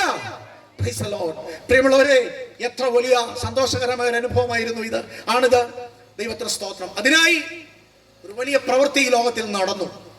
അതോടുള്ള ബന്ധത്തിലാണ് വായിച്ച 24-ാം വാക്യം. ആ വാക്യത്തിൽ ഇങ്ങനെ നമ്മൾ കാണുന്നു: ക്രിസ്തു വാസ്തവമായതിന്റെ പ്രതിബിംബമായി കൈപ്പണിയായ വിശുദ്ധ മന്ദിരത്തിലേക്കല്ല, ഇപ്പോൾ നമുക്ക് വേണ്ടി ദൈവസന്നിധിയിൽ പ്രത്യക്ഷനാകുവാൻ സ്വർഗത്തിലേക്ക് അത്രേ പ്രവേശിച്ചത്. അപ്പോൾ ദൈവത്തിന്റെ ഒരു പ്രവേശനം, ഇംഗ്ലീഷിൽ അതിന് അപ്പിയറൻസ് എന്ന് പറയും. എന്ന് പറഞ്ഞാൽ നമ്മുടെ യേശു സ്വർഗത്തിൽ ഇപ്പോൾ അപ്പിയർ ചെയ്തിരിക്കുക. ഈ അപ്പിയറിംഗ് എന്ന് പറയുന്ന പ്രയോഗം കോടതി ഭാഷയിലുള്ളതാണ്. കോടതി ഭാഷയിൽ സാധാരണ കേൾക്കാറുള്ള പ്രയോഗമാണ്. ഏതെങ്കിലും ഒരു കേസ് വരുന്ന സമയത്ത് ആ കേസ് എടുക്കുന്ന ദിവസം നമ്മുടെ വക്കീല് നമുക്ക് വേണ്ടി കോടതിയിൽ അപ്പിയർ ചെയ്യണം. അവിടെ അപ്പിയർ ചെയ്ത് നമ്മുടെ ഭാഗം നമുക്ക് വേണ്ടി എന്ത് ചെയ്യണം? വാദിക്കണം. പ്രവേശനം. നമ്മുടെ വാഴ്ത്തപ്പെട്ട കർത്താവിന്റെ പ്രവേശനത്തെ കുറിച്ച്, അല്ലെങ്കിൽ അതിന് മറ്റൊരു പ്രയോഗമാണ് പ്രത്യക്ഷനാവുക. ഇവിടെ എഴുതിയിരിക്കുന്നത് അവൻ ദൈവസന്നിധിയിൽ പ്രത്യക്ഷനായിരിക്കുന്നു. ദൈവസന്നിധിയിൽ പ്രസന്റ് ആയി. നമ്മുടെ കർത്താവായ യേശു ക്രിസ്തു മനുഷ്യവർഗത്തിനു വേണ്ടി ദൈവസന്നിധിയിൽ പ്രത്യക്ഷനാകുവാൻ സ്വർഗത്തിലേക്ക് കയറിപ്പോയി. ആ പ്രത്യക്ഷനായിക്കൊണ്ട് അവൻ നമുക്ക് വേണ്ടി ഇന്ന് സ്വർഗത്തിൽ നിൽക്കുന്നു. കഴിഞ്ഞ 2000-ൽ പരം വർഷങ്ങളായി നമുക്ക് വേണ്ടി ഒരു കാര്യസ്ഥൻ, നമുക്ക് വേണ്ടി ഒരു അഡ്വക്കേറ്റ്, നമ്മുടെ പാപങ്ങൾക്ക് പ്രായശ്ചിത്തമായവൻ, നമുക്ക് വേണ്ടി ദൈവത്തോട് അപേക്ഷിച്ചും നമുക്ക് വേണ്ടി മധ്യസ്ഥത പറഞ്ഞും നമ്മുടെ വിഷയം വാദിച്ചും കൊണ്ട് സ്വർഗത്തിൽ നമുക്കൊരു അഡ്വക്കേറ്റായി നിൽക്കുവാൻ നമ്മുടെ കർത്താവ് മരിച്ചടക്കപ്പെട്ട് 40 ദിവസം കഴിഞ്ഞപ്പോൾ ഒലിവ് മലയുടെ മുകളിൽ നിന്ന് അവൻ ശിഷ്യന്മാർ കാണുകെ ഈ ലോകത്തിന്റെ, ഈ ഭൂമിയുടെ ആകർഷണ പരിധിക്കപ്പുറം ഭേദിച്ചുകൊണ്ട് അവൻ മേഘപാളികൾക്ക് മറിഞ്ഞ് അവൻ സ്വർഗത്തിലേക്ക് അപ്പിയർ ചെയ്തിരിക്കുകയാണ്. ഹല്ലേലൂയ. ഈ ഭാഗത്ത് കർത്താവായ യേശുക്രിസ്തുവിന്റെ 3 അപ്പിയറൻസസ് അല്ലെങ്കിൽ പ്രത്യക്ഷതകൾ വളരെ വ്യക്തമാണ്. ഞാൻ ആ പ്രത്യക്ഷതകൾ പെട്ടെന്ന് പറഞ്ഞ് എന്റെ മെസ്സേജ് ഇന്നിവിടെ അവസാനിപ്പിക്കുക. നമ്മെ രക്ഷിക്കുവാൻ, മനുഷ്യവർഗത്തെ രക്ഷിക്കുവാൻ ആദിയില്ലാത്തവൻ നിത്യതയിൽ, ആദിയില്ലാത്ത നിത്യതയിൽ, അനാദിയിൽ പിതാവായ ദൈവത്തോടു കൂടിയിരുന്ന ത്രിയേകത്വത്തിൽ രണ്ടാമനായ പുത്രനാം ക്രിസ്തു ദൈവം തന്നെ സ്വർഗം വെടിഞ്ഞ്, ഫിലിപ്പിയ ലേഖനത്തിൽ നമ്മൾ വളരെ വ്യക്തമായി വായിക്കുന്നു, കെനോസിസ് എന്നൊരു ഗ്രീക്ക് വാക്ക്, അത് വളരെ വലിയ അർത്ഥവ്യാപ്തിയുള്ള വാക്കാണ്. എന്താണ് കെനോസിസ് എന്ന് പറഞ്ഞാൽ? തന്നെത്താൻ ഒഴിച്ച്. അതായത് അവൻ ആരായിരുന്നു? അവൻ ദൈവമായിരിക്കെ ദൈവത്തോടുള്ള സമത്വം എന്ന് പറഞ്ഞാൽ ദൈവം എന്നുള്ള അവസ്ഥയിൽ അവിടെ ഇരിക്കണമെന്ന് വിചാരിക്കാതെ അവൻ മനുഷ്യ സാദൃശ്യത്തിലായി, വേഷത്തിൽ മനുഷ്യനായി വിളങ്ങി. അവൻ ക്രൂശിലെ, അവൻ മനുഷ്യനെ പോലെ ദാസനായി തീർന്നു. അവൻ ക്രൂശിലെ മരണത്തോളം തന്നെ അവൻ അനുസരണമുള്ളവനായി തീർന്ന്, ഹല്ലേലൂയ, കാൽവറിയിൽ ഒരു പാപവും ചെയ്യാത്ത ദൈവകുമാരൻ ഈ ലോകത്തിന്റെ ചരിത്രത്തിൽ പാപമില്ലാത്ത ഒരുവനെ കൊന്നുകളയുവാൻ, വധിച്ചു കളയുവാൻ ഒരു കോടതിയും ഇതുവരെ വിധിച്ചിട്ടില്ല. എന്നാൽ അങ്ങനെ വിധിച്ച ഒറ്റ സംഭവമേ ലോക ചരിത്രത്തിലുള്ളൂ. വിധിന്യായം ഇങ്ങനെയായിരുന്നു: ഇവൻ നീതിമാൻ, ഇവനിൽ കുറ്റമില്ല. വിധിന്യായം വായിച്ചു. ഏത് കോടതിയിലും വിധിന്യായം വായിച്ചു കഴിഞ്ഞാൽ പിറ്റേ ദിവസമോ താമസിയാതെ പിന്നെ ജഡ്ജി എന്താണ് വിധിക്കുന്നത്? ശിക്ഷാവിധി, അല്ലെങ്കിൽ അതിന്റെ വിധി പറയാം. വിധിന്യായം ഇങ്ങനെയാണ്. എന്തായിരുന്നു വിധിന്യായം? ഇവൻ നീതിമാൻ, ഇവനിൽ ഞാൻ യാതൊരു കുറ്റവും കാണുന്നില്ല. ഇങ്ങനെ ഒരു വിധിന്യായം ഏതെങ്കിലും ഒരു കോടതിയെ കേട്ട് കഴിഞ്ഞാൽ പിറ്റേ ദിവസം വിധി കേൾക്കാൻ എന്തൊരു സന്തോഷമായിരിക്കും ആ പ്രതിക്കല്ലേ. കാരണം എന്തായിരിക്കും ആ വിധി? ഇവനെ വെറുതെ വിട്ടിരിക്കുന്നു. പക്ഷേ വിധിന്യായം വായിച്ചിട്ട് ഇവിടെ ഉണ്ടായ വിധി എന്താണ്? ഇവനെ ക്രൂശിപ്പാൻ ഏൽപ്പിച്ചിരിക്കുന്നു. Praise the lord. ഇങ്ങനെ ഒരു വിധി ലോക ചരിത്രത്തിൽ ഒരിടത്ത് പോലും ഉണ്ടായിട്ടില്ല. പാപം ചെയ്യാത്ത ദൈവകുമാരൻ സ്വർഗത്തിൽ ദൈവത്തോടുള്ള, പിതാവായ ദൈവത്തോടുള്ള പുത്രന്റെ ത്രിയേകത്വത്തിലെ കൂട്ടായ്മയിൽ അവിടെ ഇരിക്കാവുന്ന ദൈവത്തിന് എന്തുകൊണ്ടത് വെടിഞ്ഞ് തന്നെ താൻ ഒഴിച്ച് ദൈവത്തോടുള്ള സമത്വം അത് മുറുകെ പിടിക്കാതെ തന്നെ താൻ ഉപേക്ഷിച്ച് ആ ദൈവത്തിലുള്ള ആ ദൈവമെന്നുള്ള അവന്റെ ആ അവസ്ഥയെ ഒഴിച്ച് ഈ ഭൂമിയിൽ എനിക്ക് നിങ്ങൾക്കും വേണ്ടി വന്ന് ഈ ഭൂമിയിൽ വിശുദ്ധനായി, പരിശുദ്ധനായി, നിങ്ങൾക്ക് ആർക്കെങ്കിലും എൻ്റെ ഒരു കുറ്റത്തെ കുറിച്ച് ബോധ്യം വരുത്താമോ എന്ന് ഫ്രണ്ട്സിനോട് നമുക്ക് ചോദിക്കാം, അല്ലേ? പക്ഷെ നമ്മുടെ കുറ്റം കണ്ടുപിടിക്കാൻ പുറകെ നടക്കുന്ന ശത്രുക്കളുടെ മുമ്പിൽ നിന്ന് ആരെങ്കിലും ചോദിക്കുമോ എൻ്റെ ഒരു കുറ്റം പറയാൻ പറ്റുമോ? നമ്മൾ നമ്മുടെ ഏറ്റവും അടുത്ത ഫ്രണ്ട്സിനോട് ചോദിക്കും, ഇവരോട് ചോദിക്കും, ഒരു കുറ്റവും എൻ്റെ പറയത്തില്ല. കാരണം നമ്മൾ ഭയങ്കര ഫ്രണ്ട്സാണ്. പക്ഷെ യേശുവിന്റെ ചുറ്റും നിൽക്കുന്ന ശത്രുക്കളെ നോക്കി തന്റെ കുറ്റം മാത്രം കണ്ടുപിടിച്ച് അത് വിളിച്ചു പറയാൻ നിൽക്കുന്ന ആളുകളുടെ മുൻപിൽ നിന്നുകൊണ്ട് ആ യേശു ചോദിച്ചത്, നിങ്ങൾക്ക് ആർക്കെങ്കിലും ഒരു കുറ്റത്തെ കുറിച്ച് ബോധ്യം വരുത്താൻ കഴിയുമോ? ഒറ്റ ഒരുത്തർക്കും മറുപടി ഇല്ലായിരുന്നു. പ്രിയമുള്ളവരെ, ആ വലിയ പീലാത്തോസ് എന്ന ജഡ്ജിയും പറഞ്ഞു, ഇവൻ നീതിമാൻ, ഇവനിൽ ഞാൻ യാതൊരു കുറ്റവും കാണുന്നില്ല. അതേ വായുകൊണ്ട് അതേ പീലാത്തോസ് വിധിച്ചു, ഇവനെ ക്രൂശിക്കാൻ ഏൽപ്പിച്ചിരിക്കുന്നു.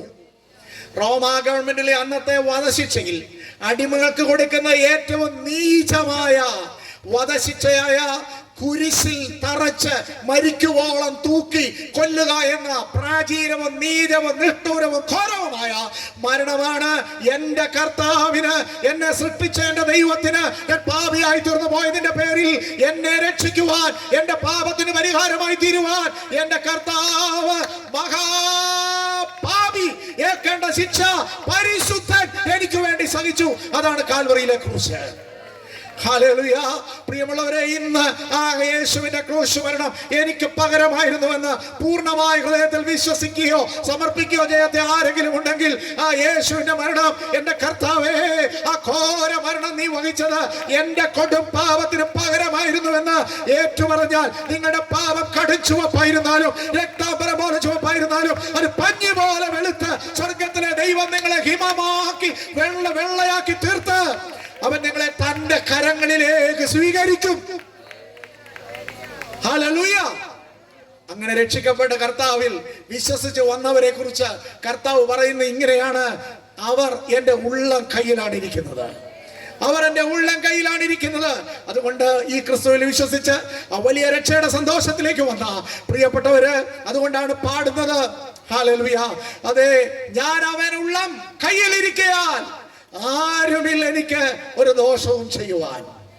എന്റെ തലയിലെ മുടികൾ പോലും മുഴുവൻ അവൻ എണ്ണി അറിഞ്ഞിരിക്കുന്നു.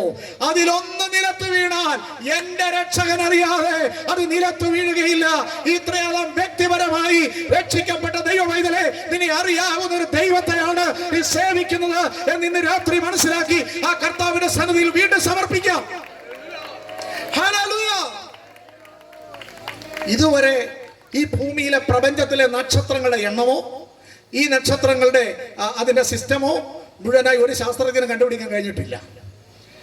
പിന്നെ നമുക്കിങ്ങനെ പറയാം, കോടാനുകോടി കോടാനുകോടി കോടാനുകോടി നക്ഷത്രങ്ങളെന്ന് ഒരാളുടെ ആയുസ് മുഴുവൻ പറഞ്ഞുകൊണ്ടിരിക്കുക. നമുക്ക് 70-80 വർഷമല്ലേ ഉള്ളൂ ഈ ലോകത്തിൽ. ഈ 70-80 വർഷം ജനിച്ച് വർത്താനം പറയാൻ തുടങ്ങിയപ്പോൾ മുതൽ നിങ്ങൾ പറയുകയാണ് കോടാനുകോടി കോടാനുകോടി കോടാനുകോടി കോടാനുകോടി എന്ന് പറയാം. ഇൻഡു കോടി ഇൻഡു കോടി, കോടി ഇൻഡു കോടി, കോടി കോടി ഇൻഡു കോടി ഇൻഡു കോടി, ഇങ്ങനെ പറഞ്ഞുകൊണ്ടിരുന്നാൽ ഒടുവിൽ കിട്ടുന്ന ഒരു സംഖ്യയില്ലേ, ഒരാളുടെ ആയുസ് മുഴുവൻ പറഞ്ഞുകൊണ്ടിരുന്നാൽ.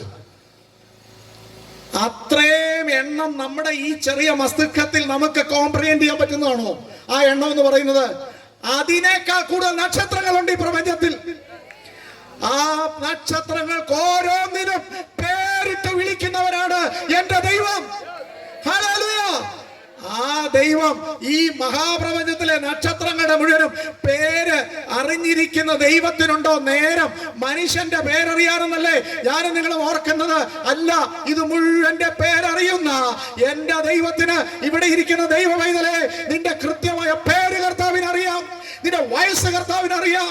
ഒരുപക്ഷെ പാസ്റ്റർക്കോ ദൈവദാസനോ കൃത്യമായി അറിഞ്ഞില്ലെങ്കിലും നിന്റെ ചങ്കിലെ ചോര കൊടുത്ത് വീണ്ടെടുത്ത യേശുവിന് നിന്റെ പേരറിയാം. ഹല്ലേലൂയ! എന്റെ പേരറിയുന്ന എന്റെ കർത്താവ്.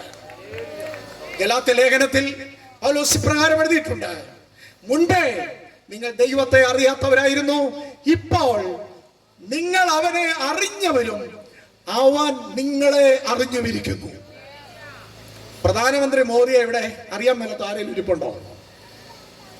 നമ്മുടെ മുഖ്യമന്ത്രിയെ അറിയാൻ മേലത്ത് ആരെങ്കിലും ഇരിപ്പുണ്ടോ?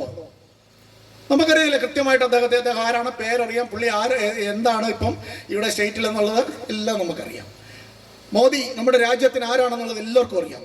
നമ്മളെല്ലാം പറയാം മോദി അറിയാമെന്ന് ആരെങ്കിലും നമ്മളോടൊന്ന് ചോദിക്കുമോ? ഇപ്പം നമുക്കറിയാം അല്ലേ? പക്ഷെ അദ്ദേഹത്തോട് എന്നുവെച്ച് ഈ ആനത്താനത്ത് ഇന്ന വീട്ടിൽ പാർക്കുന്ന ഈ ജെയിംസിനെ അറിയാമോ എന്ന് അദ്ദേഹത്തോട് ചോദിച്ചാൽ അദ്ദേഹത്തിന് പറയാൻ പറ്റുമോ? ഏത് ജെയിംസാ, ഏത് മേരിയ, അല്ലെങ്കിൽ ഏതെങ്കിലും ഒരു പേര്? കോടാനുകോടി ജനങ്ങളാണ് ഇന്ത്യയിലുള്ളത്.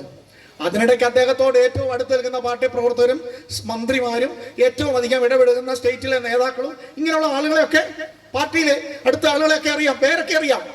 അത്രയല്ലേ ഉള്ളൂ. പക്ഷെ ഇവിടെയുള്ള കോടാനുകോടി ആളുകളെ മുഴുവൻ അറിഞ്ഞുകൊണ്ടാണോ അദ്ദേഹം ആയിരിക്കുന്നത്? പക്ഷെ നമുക്ക് അദ്ദേഹത്തെ അറിയാം.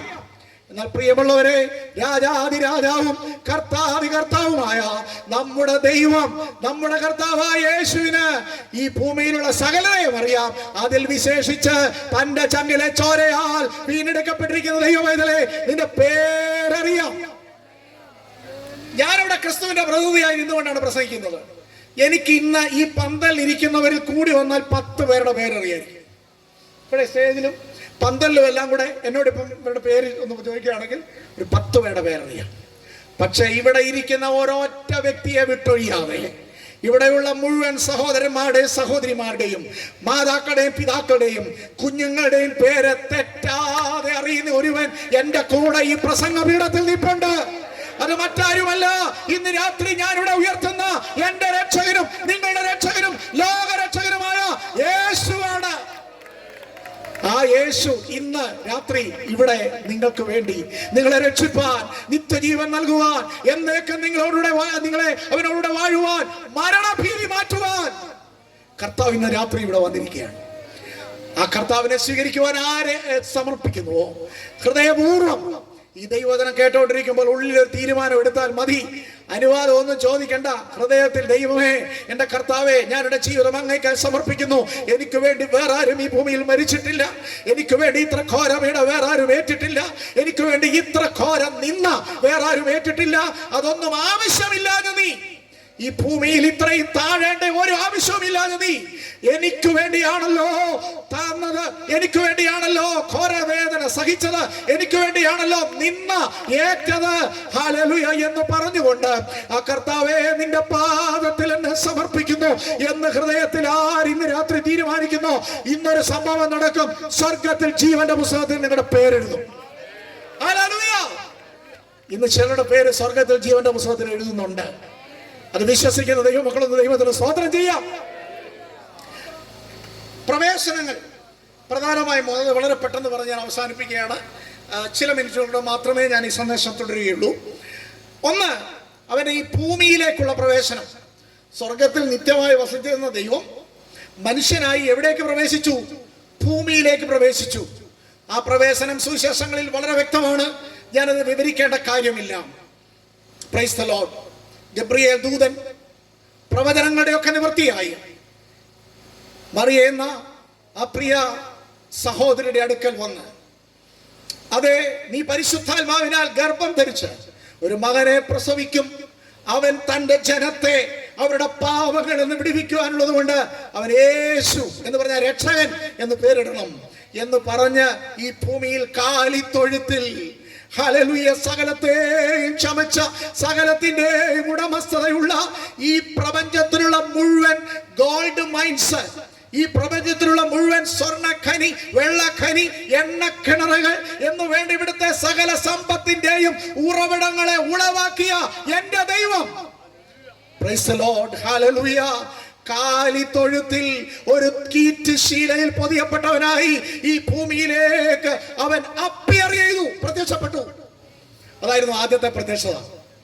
ആ പ്രത്യക്ഷതയുടെ കാലത്ത് 33 വർഷം ഈ ഭൂമിയിൽ പ്രത്യക്ഷനായിരുന്നു. ഒന്നുമില്ലാത്തവനായി, സ്വന്തമായി വീടോ സ്വന്തമായി വാഹനമോ സ്വന്തമായി പറയുവാൻ ഒന്നുമില്ലാത്തവനായിരുന്നു.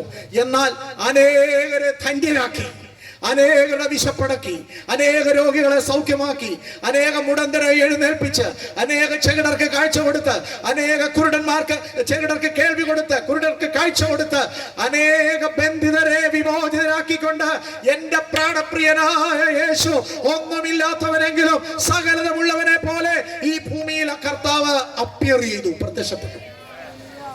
ആ പ്രത്യക്ഷത ഏറ്റവും ഒടുവിൽ പ്രത്യക്ഷപ്പെട്ടത് എവിടെയാണെന്നറിയാമോ? ആ കാൽവറിയിലെ മൊട്ടക്കുന്നിൽ ഉയർത്തപ്പെട്ട ക്രൂശിൽ അവൻ ഇവിടെ ഒടുവിൽ പ്രത്യക്ഷനായി. ആ പ്രത്യക്ഷപ്പെടുത്തി ആ കല്ലറയിലേക്ക് പോയി.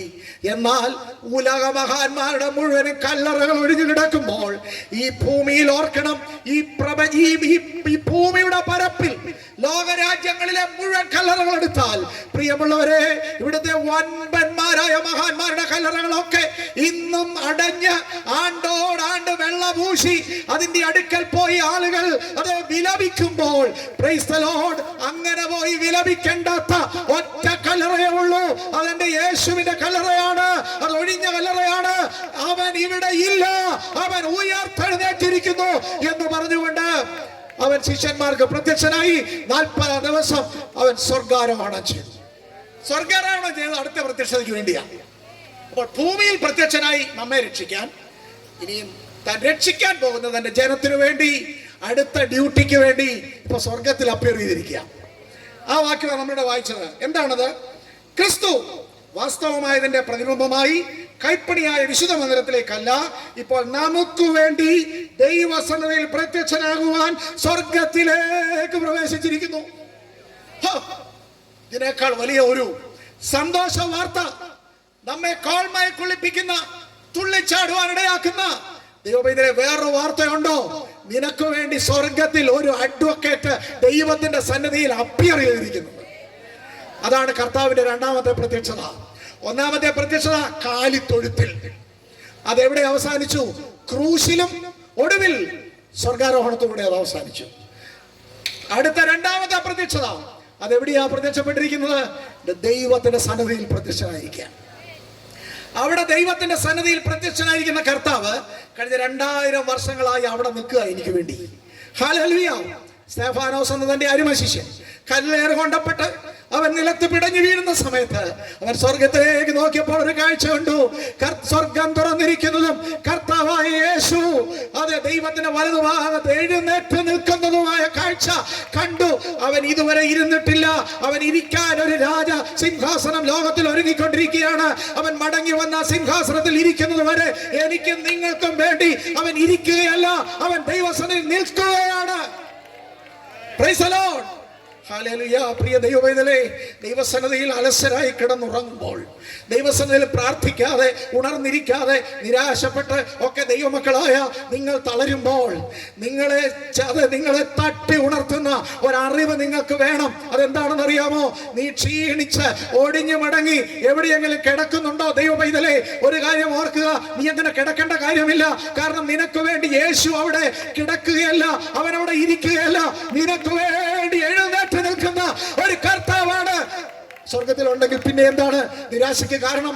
എന്തിനാണ് ഈ ക്ഷീണം? എന്തിനാണ് ഈ ഭാരം? എന്തിനാണ് ഈ ബലഹീനത? ഭാരം എന്റെ യേശു എനിക്ക് വേണ്ടി ഇവിടെ ഉണ്ട്. അതുകൊണ്ടാണ് കഷ്ടതകളുടെ നീണ്ട അതേ തിക്ത അനുഭവങ്ങളിലൂടെ കടന്നുപോയ പൗലോസ് പറയുകയാണ്, എന്നെ ശക്തനാക്കുന്നവൻ മുഖാന്തരം ഞാൻ സകലത്തിനും മതിയാകുന്നു. കാരണം അവൻ സ്വർഗത്തിൽ എനിക്ക് വേണ്ടി നിൽക്കുക.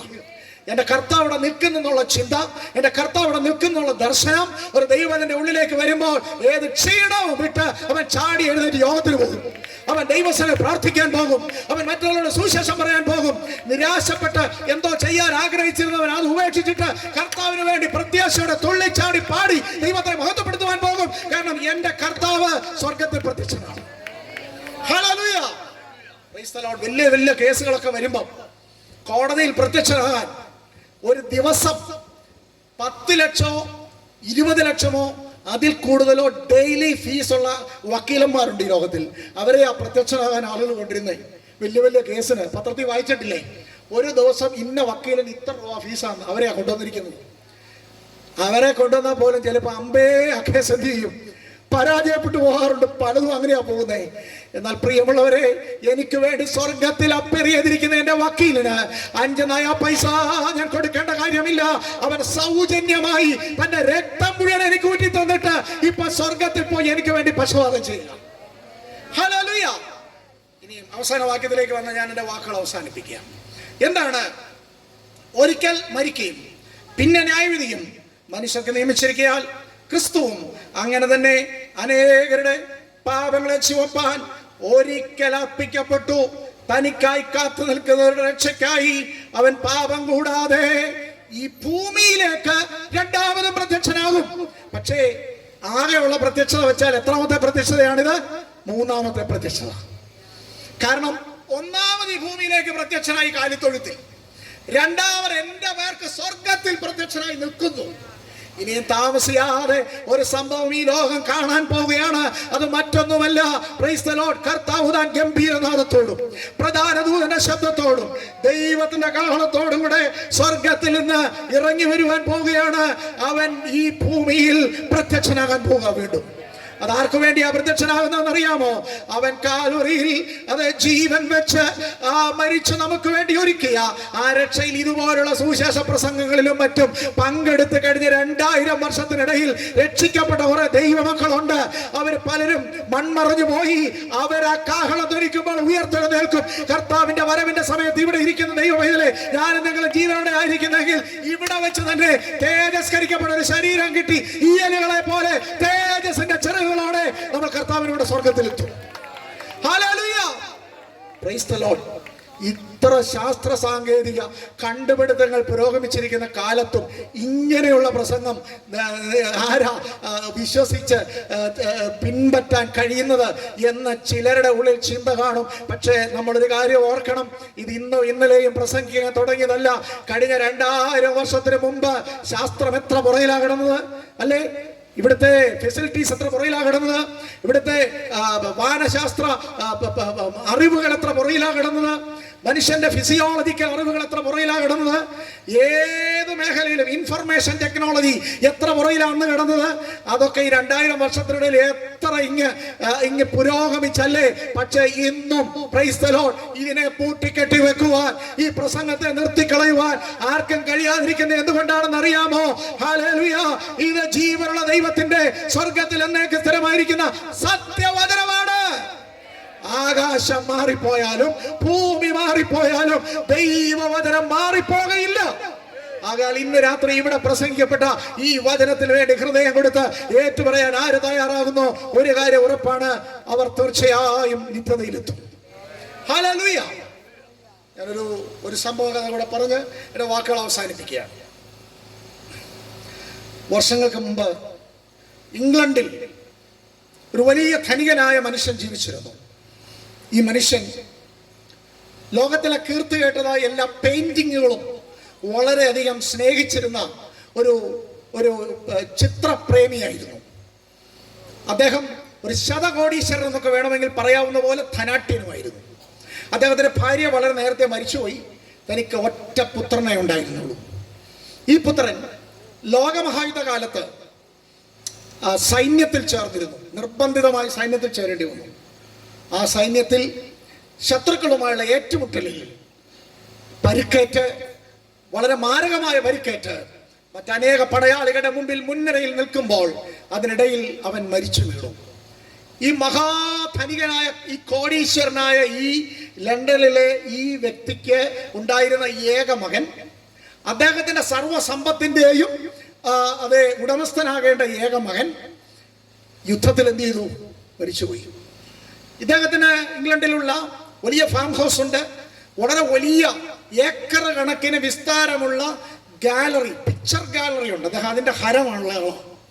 ലോകത്തിൽ എവിടെയെങ്കിലും മൈക്കൽ ആഞ്ചലോയുടെയോ പിക്കാസോയുടെയോ എന്ന് വേണ്ട ലോകത്തിലെ വിശ്വപ്രസിദ്ധരായ സകലരുടെയും ലക്ഷങ്ങൾ കോടികൾ വിലയുള്ള പെയിന്റിങ്ങുകൾ വില കൊടുത്ത് വാങ്ങി ഇദ്ദേഹം കൊണ്ട് ഗാലറി സൂക്ഷിച്ചിരിക്കുക. അപ്പൊ അദ്ദേഹത്തിന് പണം അറിയാമല്ലോ, അത്രയ്ക്ക് പ്രേമിയാണ് ആ കാര്യത്തിൽ.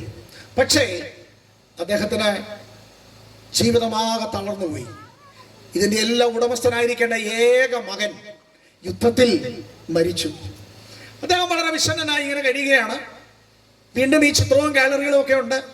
ഇതൊക്കെ കാണാൻ അനേകർ വരുന്നുണ്ട്. താനും ഇടയ്ക്കിടയ്ക്കൊക്കെ ഈ ചിത്രങ്ങൾ കാണാറുണ്ടെങ്കിലും പഴയ സന്തോഷം ഉള്ളിലില്ല. നാളുകൾ കുറെ ഇഴഞ്ഞു നീങ്ങി അദ്ദേഹം വളരെ ശാരീരിക ക്ഷീണത്തോടെ എടുത്തു. അങ്ങനെ ഇരിക്കുമ്പോൾ അദ്ദേഹം നോക്കിയിരിക്കുമ്പോൾ അദ്ദേഹത്തിന്റെ ഈ വലിയ കൊട്ടാരത്തിൽ അനേകം മൈലുകൾ വേണം ഇദ്ദേഹത്തിന്റെ റോഡിൽ നിന്ന് അദ്ദേഹത്തിന്റെ വീട്ടിലേക്ക് കയറി വരാൻ. അദ്ദേഹം പൂമുഖത്ത് ഇങ്ങനെ നിരാശനായി ഇരിക്കുന്ന സമയത്ത് ഒരു വ്യക്തി നടന്ന് കയറി വരുന്നു. ഈ നടന്ന് കയറി വന്നതായ ഈ വ്യക്തിയെ പരിചയപ്പെട്ടപ്പോൾ തൻ്റെ മകന്റെ ഏകദേശം പ്രായമുള്ള ഒരാളാണ്. ഈ ചെറുപ്പക്കാരൻ വന്നിട്ട് പറഞ്ഞു, അദ്ദേഹത്തിന്റെ കയ്യിൽ എന്തോ മടക്കി പിടിച്ചിട്ടുണ്ട്, ഒരു റോള് മടക്കി പിടിച്ചിട്ടുണ്ട്. അദ്ദേഹം പറഞ്ഞു, പ്രിയ സാറേ, ഞാൻ ദീർഘനാളുകളായി ആഗ്രഹിച്ചിരുന്നതാണ് അങ്ങയുടെ ഈ ഭവനത്തിൽ ഒന്ന് വരണം. പക്ഷെ പല സാഹചര്യങ്ങളും കഴിഞ്ഞില്ല. പക്ഷെ ഞാൻ അതിനുവേണ്ടി സമയമുണ്ടാക്കി വളരെ ബുദ്ധിമുട്ടി ഞാൻ വന്നിരിക്കുകയാണ്. എന്നിട്ട് പറഞ്ഞു, ഞാൻ തുടർന്ന് പറയുന്ന കാര്യങ്ങൾ സാറിന് വിഷമമുള്ളതായിരിക്കാം, പക്ഷേ ഞാൻ വളരെ ഹൃദയംഗമായി സാറിനെ സ്നേഹിക്കുന്നു. സാറിൻ്റെ ഏക മകൻ ആർമിയിൽ വെച്ച് ദാരുണമായി മരണപ്പെട്ട തങ്ങളുടെ പ്രിയപുത്രൻ, ഞങ്ങൾ ഒരുമിച്ച് സുഹൃത്തുക്കളായിരുന്നു. ആർമിയിൽ ഞങ്ങൾ ഒരുമിച്ചാണ് ഫൈറ്റ് ചെയ്തിരുന്നത്. ഒരേ ബറ്റാലിയനിലായിരുന്നു, ഒരേ ഗ്രൂപ്പിലായിരുന്നു ഞങ്ങൾ. പക്ഷേ എതിരെ വന്നതായ ശക്തമായ ആക്രമണത്തിൽ എങ്ങനെയോ ഞാൻ രക്ഷപ്പെട്ടു. എൻ്റെ സൈഡിൽ എൻ്റെ ഒപ്പം നിന്ന എൻ്റെ സ്നേഹിതൻ, അങ്ങയുടെ പുത്രൻ വീണ് മരിച്ചുപോയി. രക്ഷിക്കാൻ എനിക്ക് കഴിഞ്ഞില്ല. ഞാൻ കഷ്ടിച്ച് രക്ഷപ്പെട്ടു പോയി. അന്നേ ഞാൻ ഓടി മാറി. പിന്നീട് സൈന്യം യുദ്ധം മുമ്പോട്ട് തുടർന്നു. അനേകരും മരിച്ചു. ഇപ്പോൾ യുദ്ധമൊക്കെ തീർന്നു. ഞാൻ തിരികെ ഇപ്പോൾ എൻ്റെ വീട്ടിൽ വന്ന് സ്വസ്ഥമായി പാർക്കുകയാണ്. പക്ഷേ എനിക്കൊരിക്കലും മറക്കാൻ കഴിയാത്ത മുഖമായിരുന്നു തങ്ങളുടെ മകൻ്റെ. ആ സ്വന്തം രാജ്യത്തിന് വേണ്ടി തിരിഞ്ഞോടാതെ നിന്ന് ആ മരണം വരിച്ച ആ അങ്ങയുടെ മകന്റെ സ്വഭാവ വിശേഷത ഒരു സ്നേഹിതൻ എന്നുള്ള നിലയിൽ ഞാൻ അടുത്തറിഞ്ഞു. അതുപോലൊരു സ്നേഹിതൻ എനിക്ക് ലോകത്തിലില്ല. അതുകൊണ്ട് എനിക്ക് ആകെ ചെയ്യുവാൻ കഴിയുന്ന ഒരു കാര്യം, ആ എൻ്റെ സ്നേഹിതന്റെ ഒരു ഛായാചിത്രം, എൻ്റെ മനസ്സിൽ നന്നായുള്ള ആ പടം ഞാനൊരു ചെറിയ ക്യാൻവാസിൽ വരച്ചിരിക്കുകയാണ്. വില കുറഞ്ഞതായ ഒരു ചിത്രം എന്ന് പറഞ്ഞാൽ വളരെ വില കുറഞ്ഞതായ ഒരു ക്യാൻവാസ്, അതിൽ ഒരു ചെറിയ ചിത്രം ഞാൻ വരച്ചിരിക്കുകയാണ്. തൻ്റെ കയ്യിലിരുന്ന റോള് നിവർത്തി ഈ പിതാവിൻ്റെ കയ്യിലേക്ക് കൊടുത്തു. പിതാവ് വളരെ ആകാംക്ഷയോടെ ഒരു നിമിഷവും നോക്കി. തൻ്റെ കണ്ടങ്ങൾ ഇടറി, കണ്ണുനീര് ഒഴുകി, താന് അല്പസമയം നിശ്ചലനായി അവിടെ നിലവിളിച്ചുകൊണ്ടെന്ന പോലെ അവിടെ ഇരുന്നു. അല്പം താൻ ശാന്തനായപ്പോൾ ഈ സ്നേഹിതൻ പറയുകയാണ്, ഈ വന്നയാൾ പറയുകയാണ്, എനിക്കൊരൊറ്റ റിക്വസ്റ്റേ ഉള്ളൂ. അങ്ങയുടെ ഈ വലിയ ഗാലറിയിൽ മഹാന്മാരുടെ കോടാനുകോടി രൂപയുടെ വലിയ പിക്ചേഴ്സ് ക്യാൻവാസുകളിൽ ഇവിടെ കിടക്കുകയാണ്. എൻ്റെ ഒരു സന്തോഷത്തിനും അങ്ങയുടെ മകൻ്റെ ഈ പടവും കൂടെ ഈ ഗാലറിയിൽ എവിടെയെങ്കിലും വെക്കണം. തീർച്ചയായും അപ്പന് ഭയങ്കര സന്തോഷമായി. വരയൊന്നും ഒട്ടും ഗുണമില്ല. മൈക്കൽ ആഞ്ചലോയുടെയും പിക്കാസോയുടെയും അറിയപ്പെടുന്ന ലോകപ്രശസ്ത പെയിന്റേഴ്സിൻ്റെയും പടത്തിനിടയ്ക്ക് ഈ പാവപ്പെട്ട ഒരു പഴയ സോൾജർ തൻ്റെ സ്നേഹിതനായ ഇദ്ദേഹത്തിൻ്റെ മകൻ്റെ പടം വരച്ചത് കൊണ്ട് കൊടുത്തിരിക്കുക. പക്ഷേ ഈ ലക്ഷക്കണക്കിന് കോടിക്കണക്കിന് വിലയുള്ളതിൻ്റെ ഇടയ്ക്ക് ഈ പടവും വെച്ചു. അദ്ദേഹം മടങ്ങിപ്പോയി. ചില നാളുകൾ കഴിഞ്ഞപ്പോൾ അദ്ദേഹത്തെ നോക്കുന്നതിന് വേണ്ടി ഒരു വളരെ പാവപ്പെട്ട ഒരു ജോലിക്കാരൻ ആ വീട്ടിലുണ്ട്. വേറെ ആരും തനിക്കില്ല. അദ്ദേഹത്തിന്റെ ഇത്രയും സമ്പത്തുള്ള ആളും വളരെ കാര്യങ്ങളുള്ള വ്യക്തിയായതുകൊണ്ട് ഇതെല്ലാം നോക്കി നടത്തുന്നതിന് വേണ്ടിയുള്ളതായ ഒരു അഡ്വക്കേറ്റും ഉണ്ട് തനിക്ക്. ഇദ്ദേഹം മരിക്കുന്നതിന് മുൻപ് ഒരു വിൽപത്രം തയ്യാറാക്കി. തന്റെ കോടാനുകോടി രൂപ വില വരുന്ന പിക്ചേഴ്സ്, കെട്ടിടങ്ങൾ, വീട്, ഫാം, എന്തെല്ലാം തനിക്കുണ്ടോ അത് മുഴുവനും എങ്ങനെ വിനിയോഗിക്കണം, ആർക്ക് കൊടുക്കണമെന്ന് മറ്റാരും അറിയാത്ത ഒരു വിൽപത്രം തയ്യാറാക്കി. ആരെ ഏൽപ്പിച്ചു? അഡ്വക്കേറ്റിനെ ഏൽപ്പിച്ചു.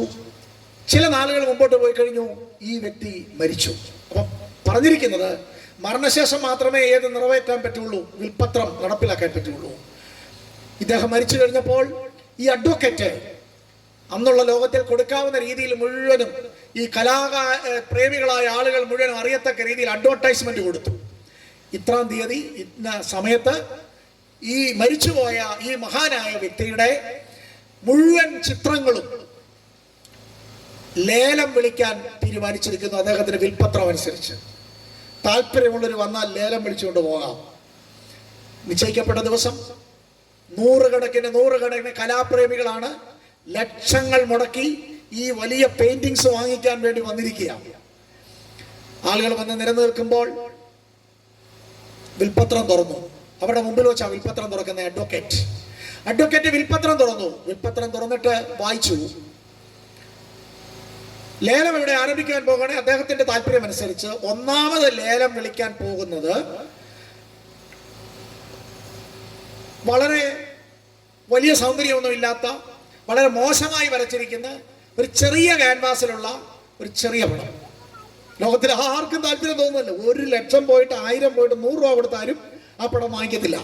ആ പടമാണ് ആദ്യം ലേലം വിളിക്കാൻ പോകുന്നത്. ഇതാരുടെ പടമാണെന്നറിയാമോ? മറ്റേ ആ സോൾജിയർ കൊടുത്ത മകന്റെ ചിത്രമാണ്. ഇത് കണ്ട ഉടനെ ഈ ധനാഢ്യരായ കലാപ്രേമികളെല്ലാം കൂടെ പറഞ്ഞത് മാറ്റിവെക്കാൻ, ഇതെന്തൊരു കളിയാ, ഞങ്ങള് ലക്ഷങ്ങൾ വരുന്ന മഹാന്മാരുടെ പടങ്ങൾ വാങ്ങിക്കാൻ വന്നവരാ, അതിനിടയ്ക്ക് മനുഷ്യനെ കളിയാക്കാണ് എന്ന് പറഞ്ഞു. പ്രിയമുള്ളവരെ, അഡ്വക്കേറ്റ് പറഞ്ഞു, എനിക്കത് ചെയ്യാൻ പറ്റത്തില്ല. വിൽപത്രത്തിൽ അദ്ദേഹം എഴുതിയിട്ടുണ്ട്, ഇത് ലേലം വിളിച്ച് ആളുകൾ എടുത്ത ശേഷം മാത്രമേ മറ്റുള്ളത് ലേലം വിളിക്കാവുള്ളൂ എന്ന് പറഞ്ഞിട്ടുണ്ട്. ഏതായാലും എന്നാൽ ശരി, ലേലം വിളിക്കാൻ ആരെങ്കിലും എടുക്കുന്നെങ്കിൽ എടുക്കട്ടെ എന്നോർത്ത് ഈ മകന്റെ പടം എടുത്ത് പൊക്കി പിടിച്ചിട്ട് ലേലം വിളി തുടങ്ങി. ആളുകൾ ആരും അടുക്കുന്നില്ല. ഒരുത്തര് ലേലത്തിനൊരു ചെറിയ എമൗണ്ട് പോലും പറഞ്ഞ് മുൻപോട്ട് വരുന്നില്ല.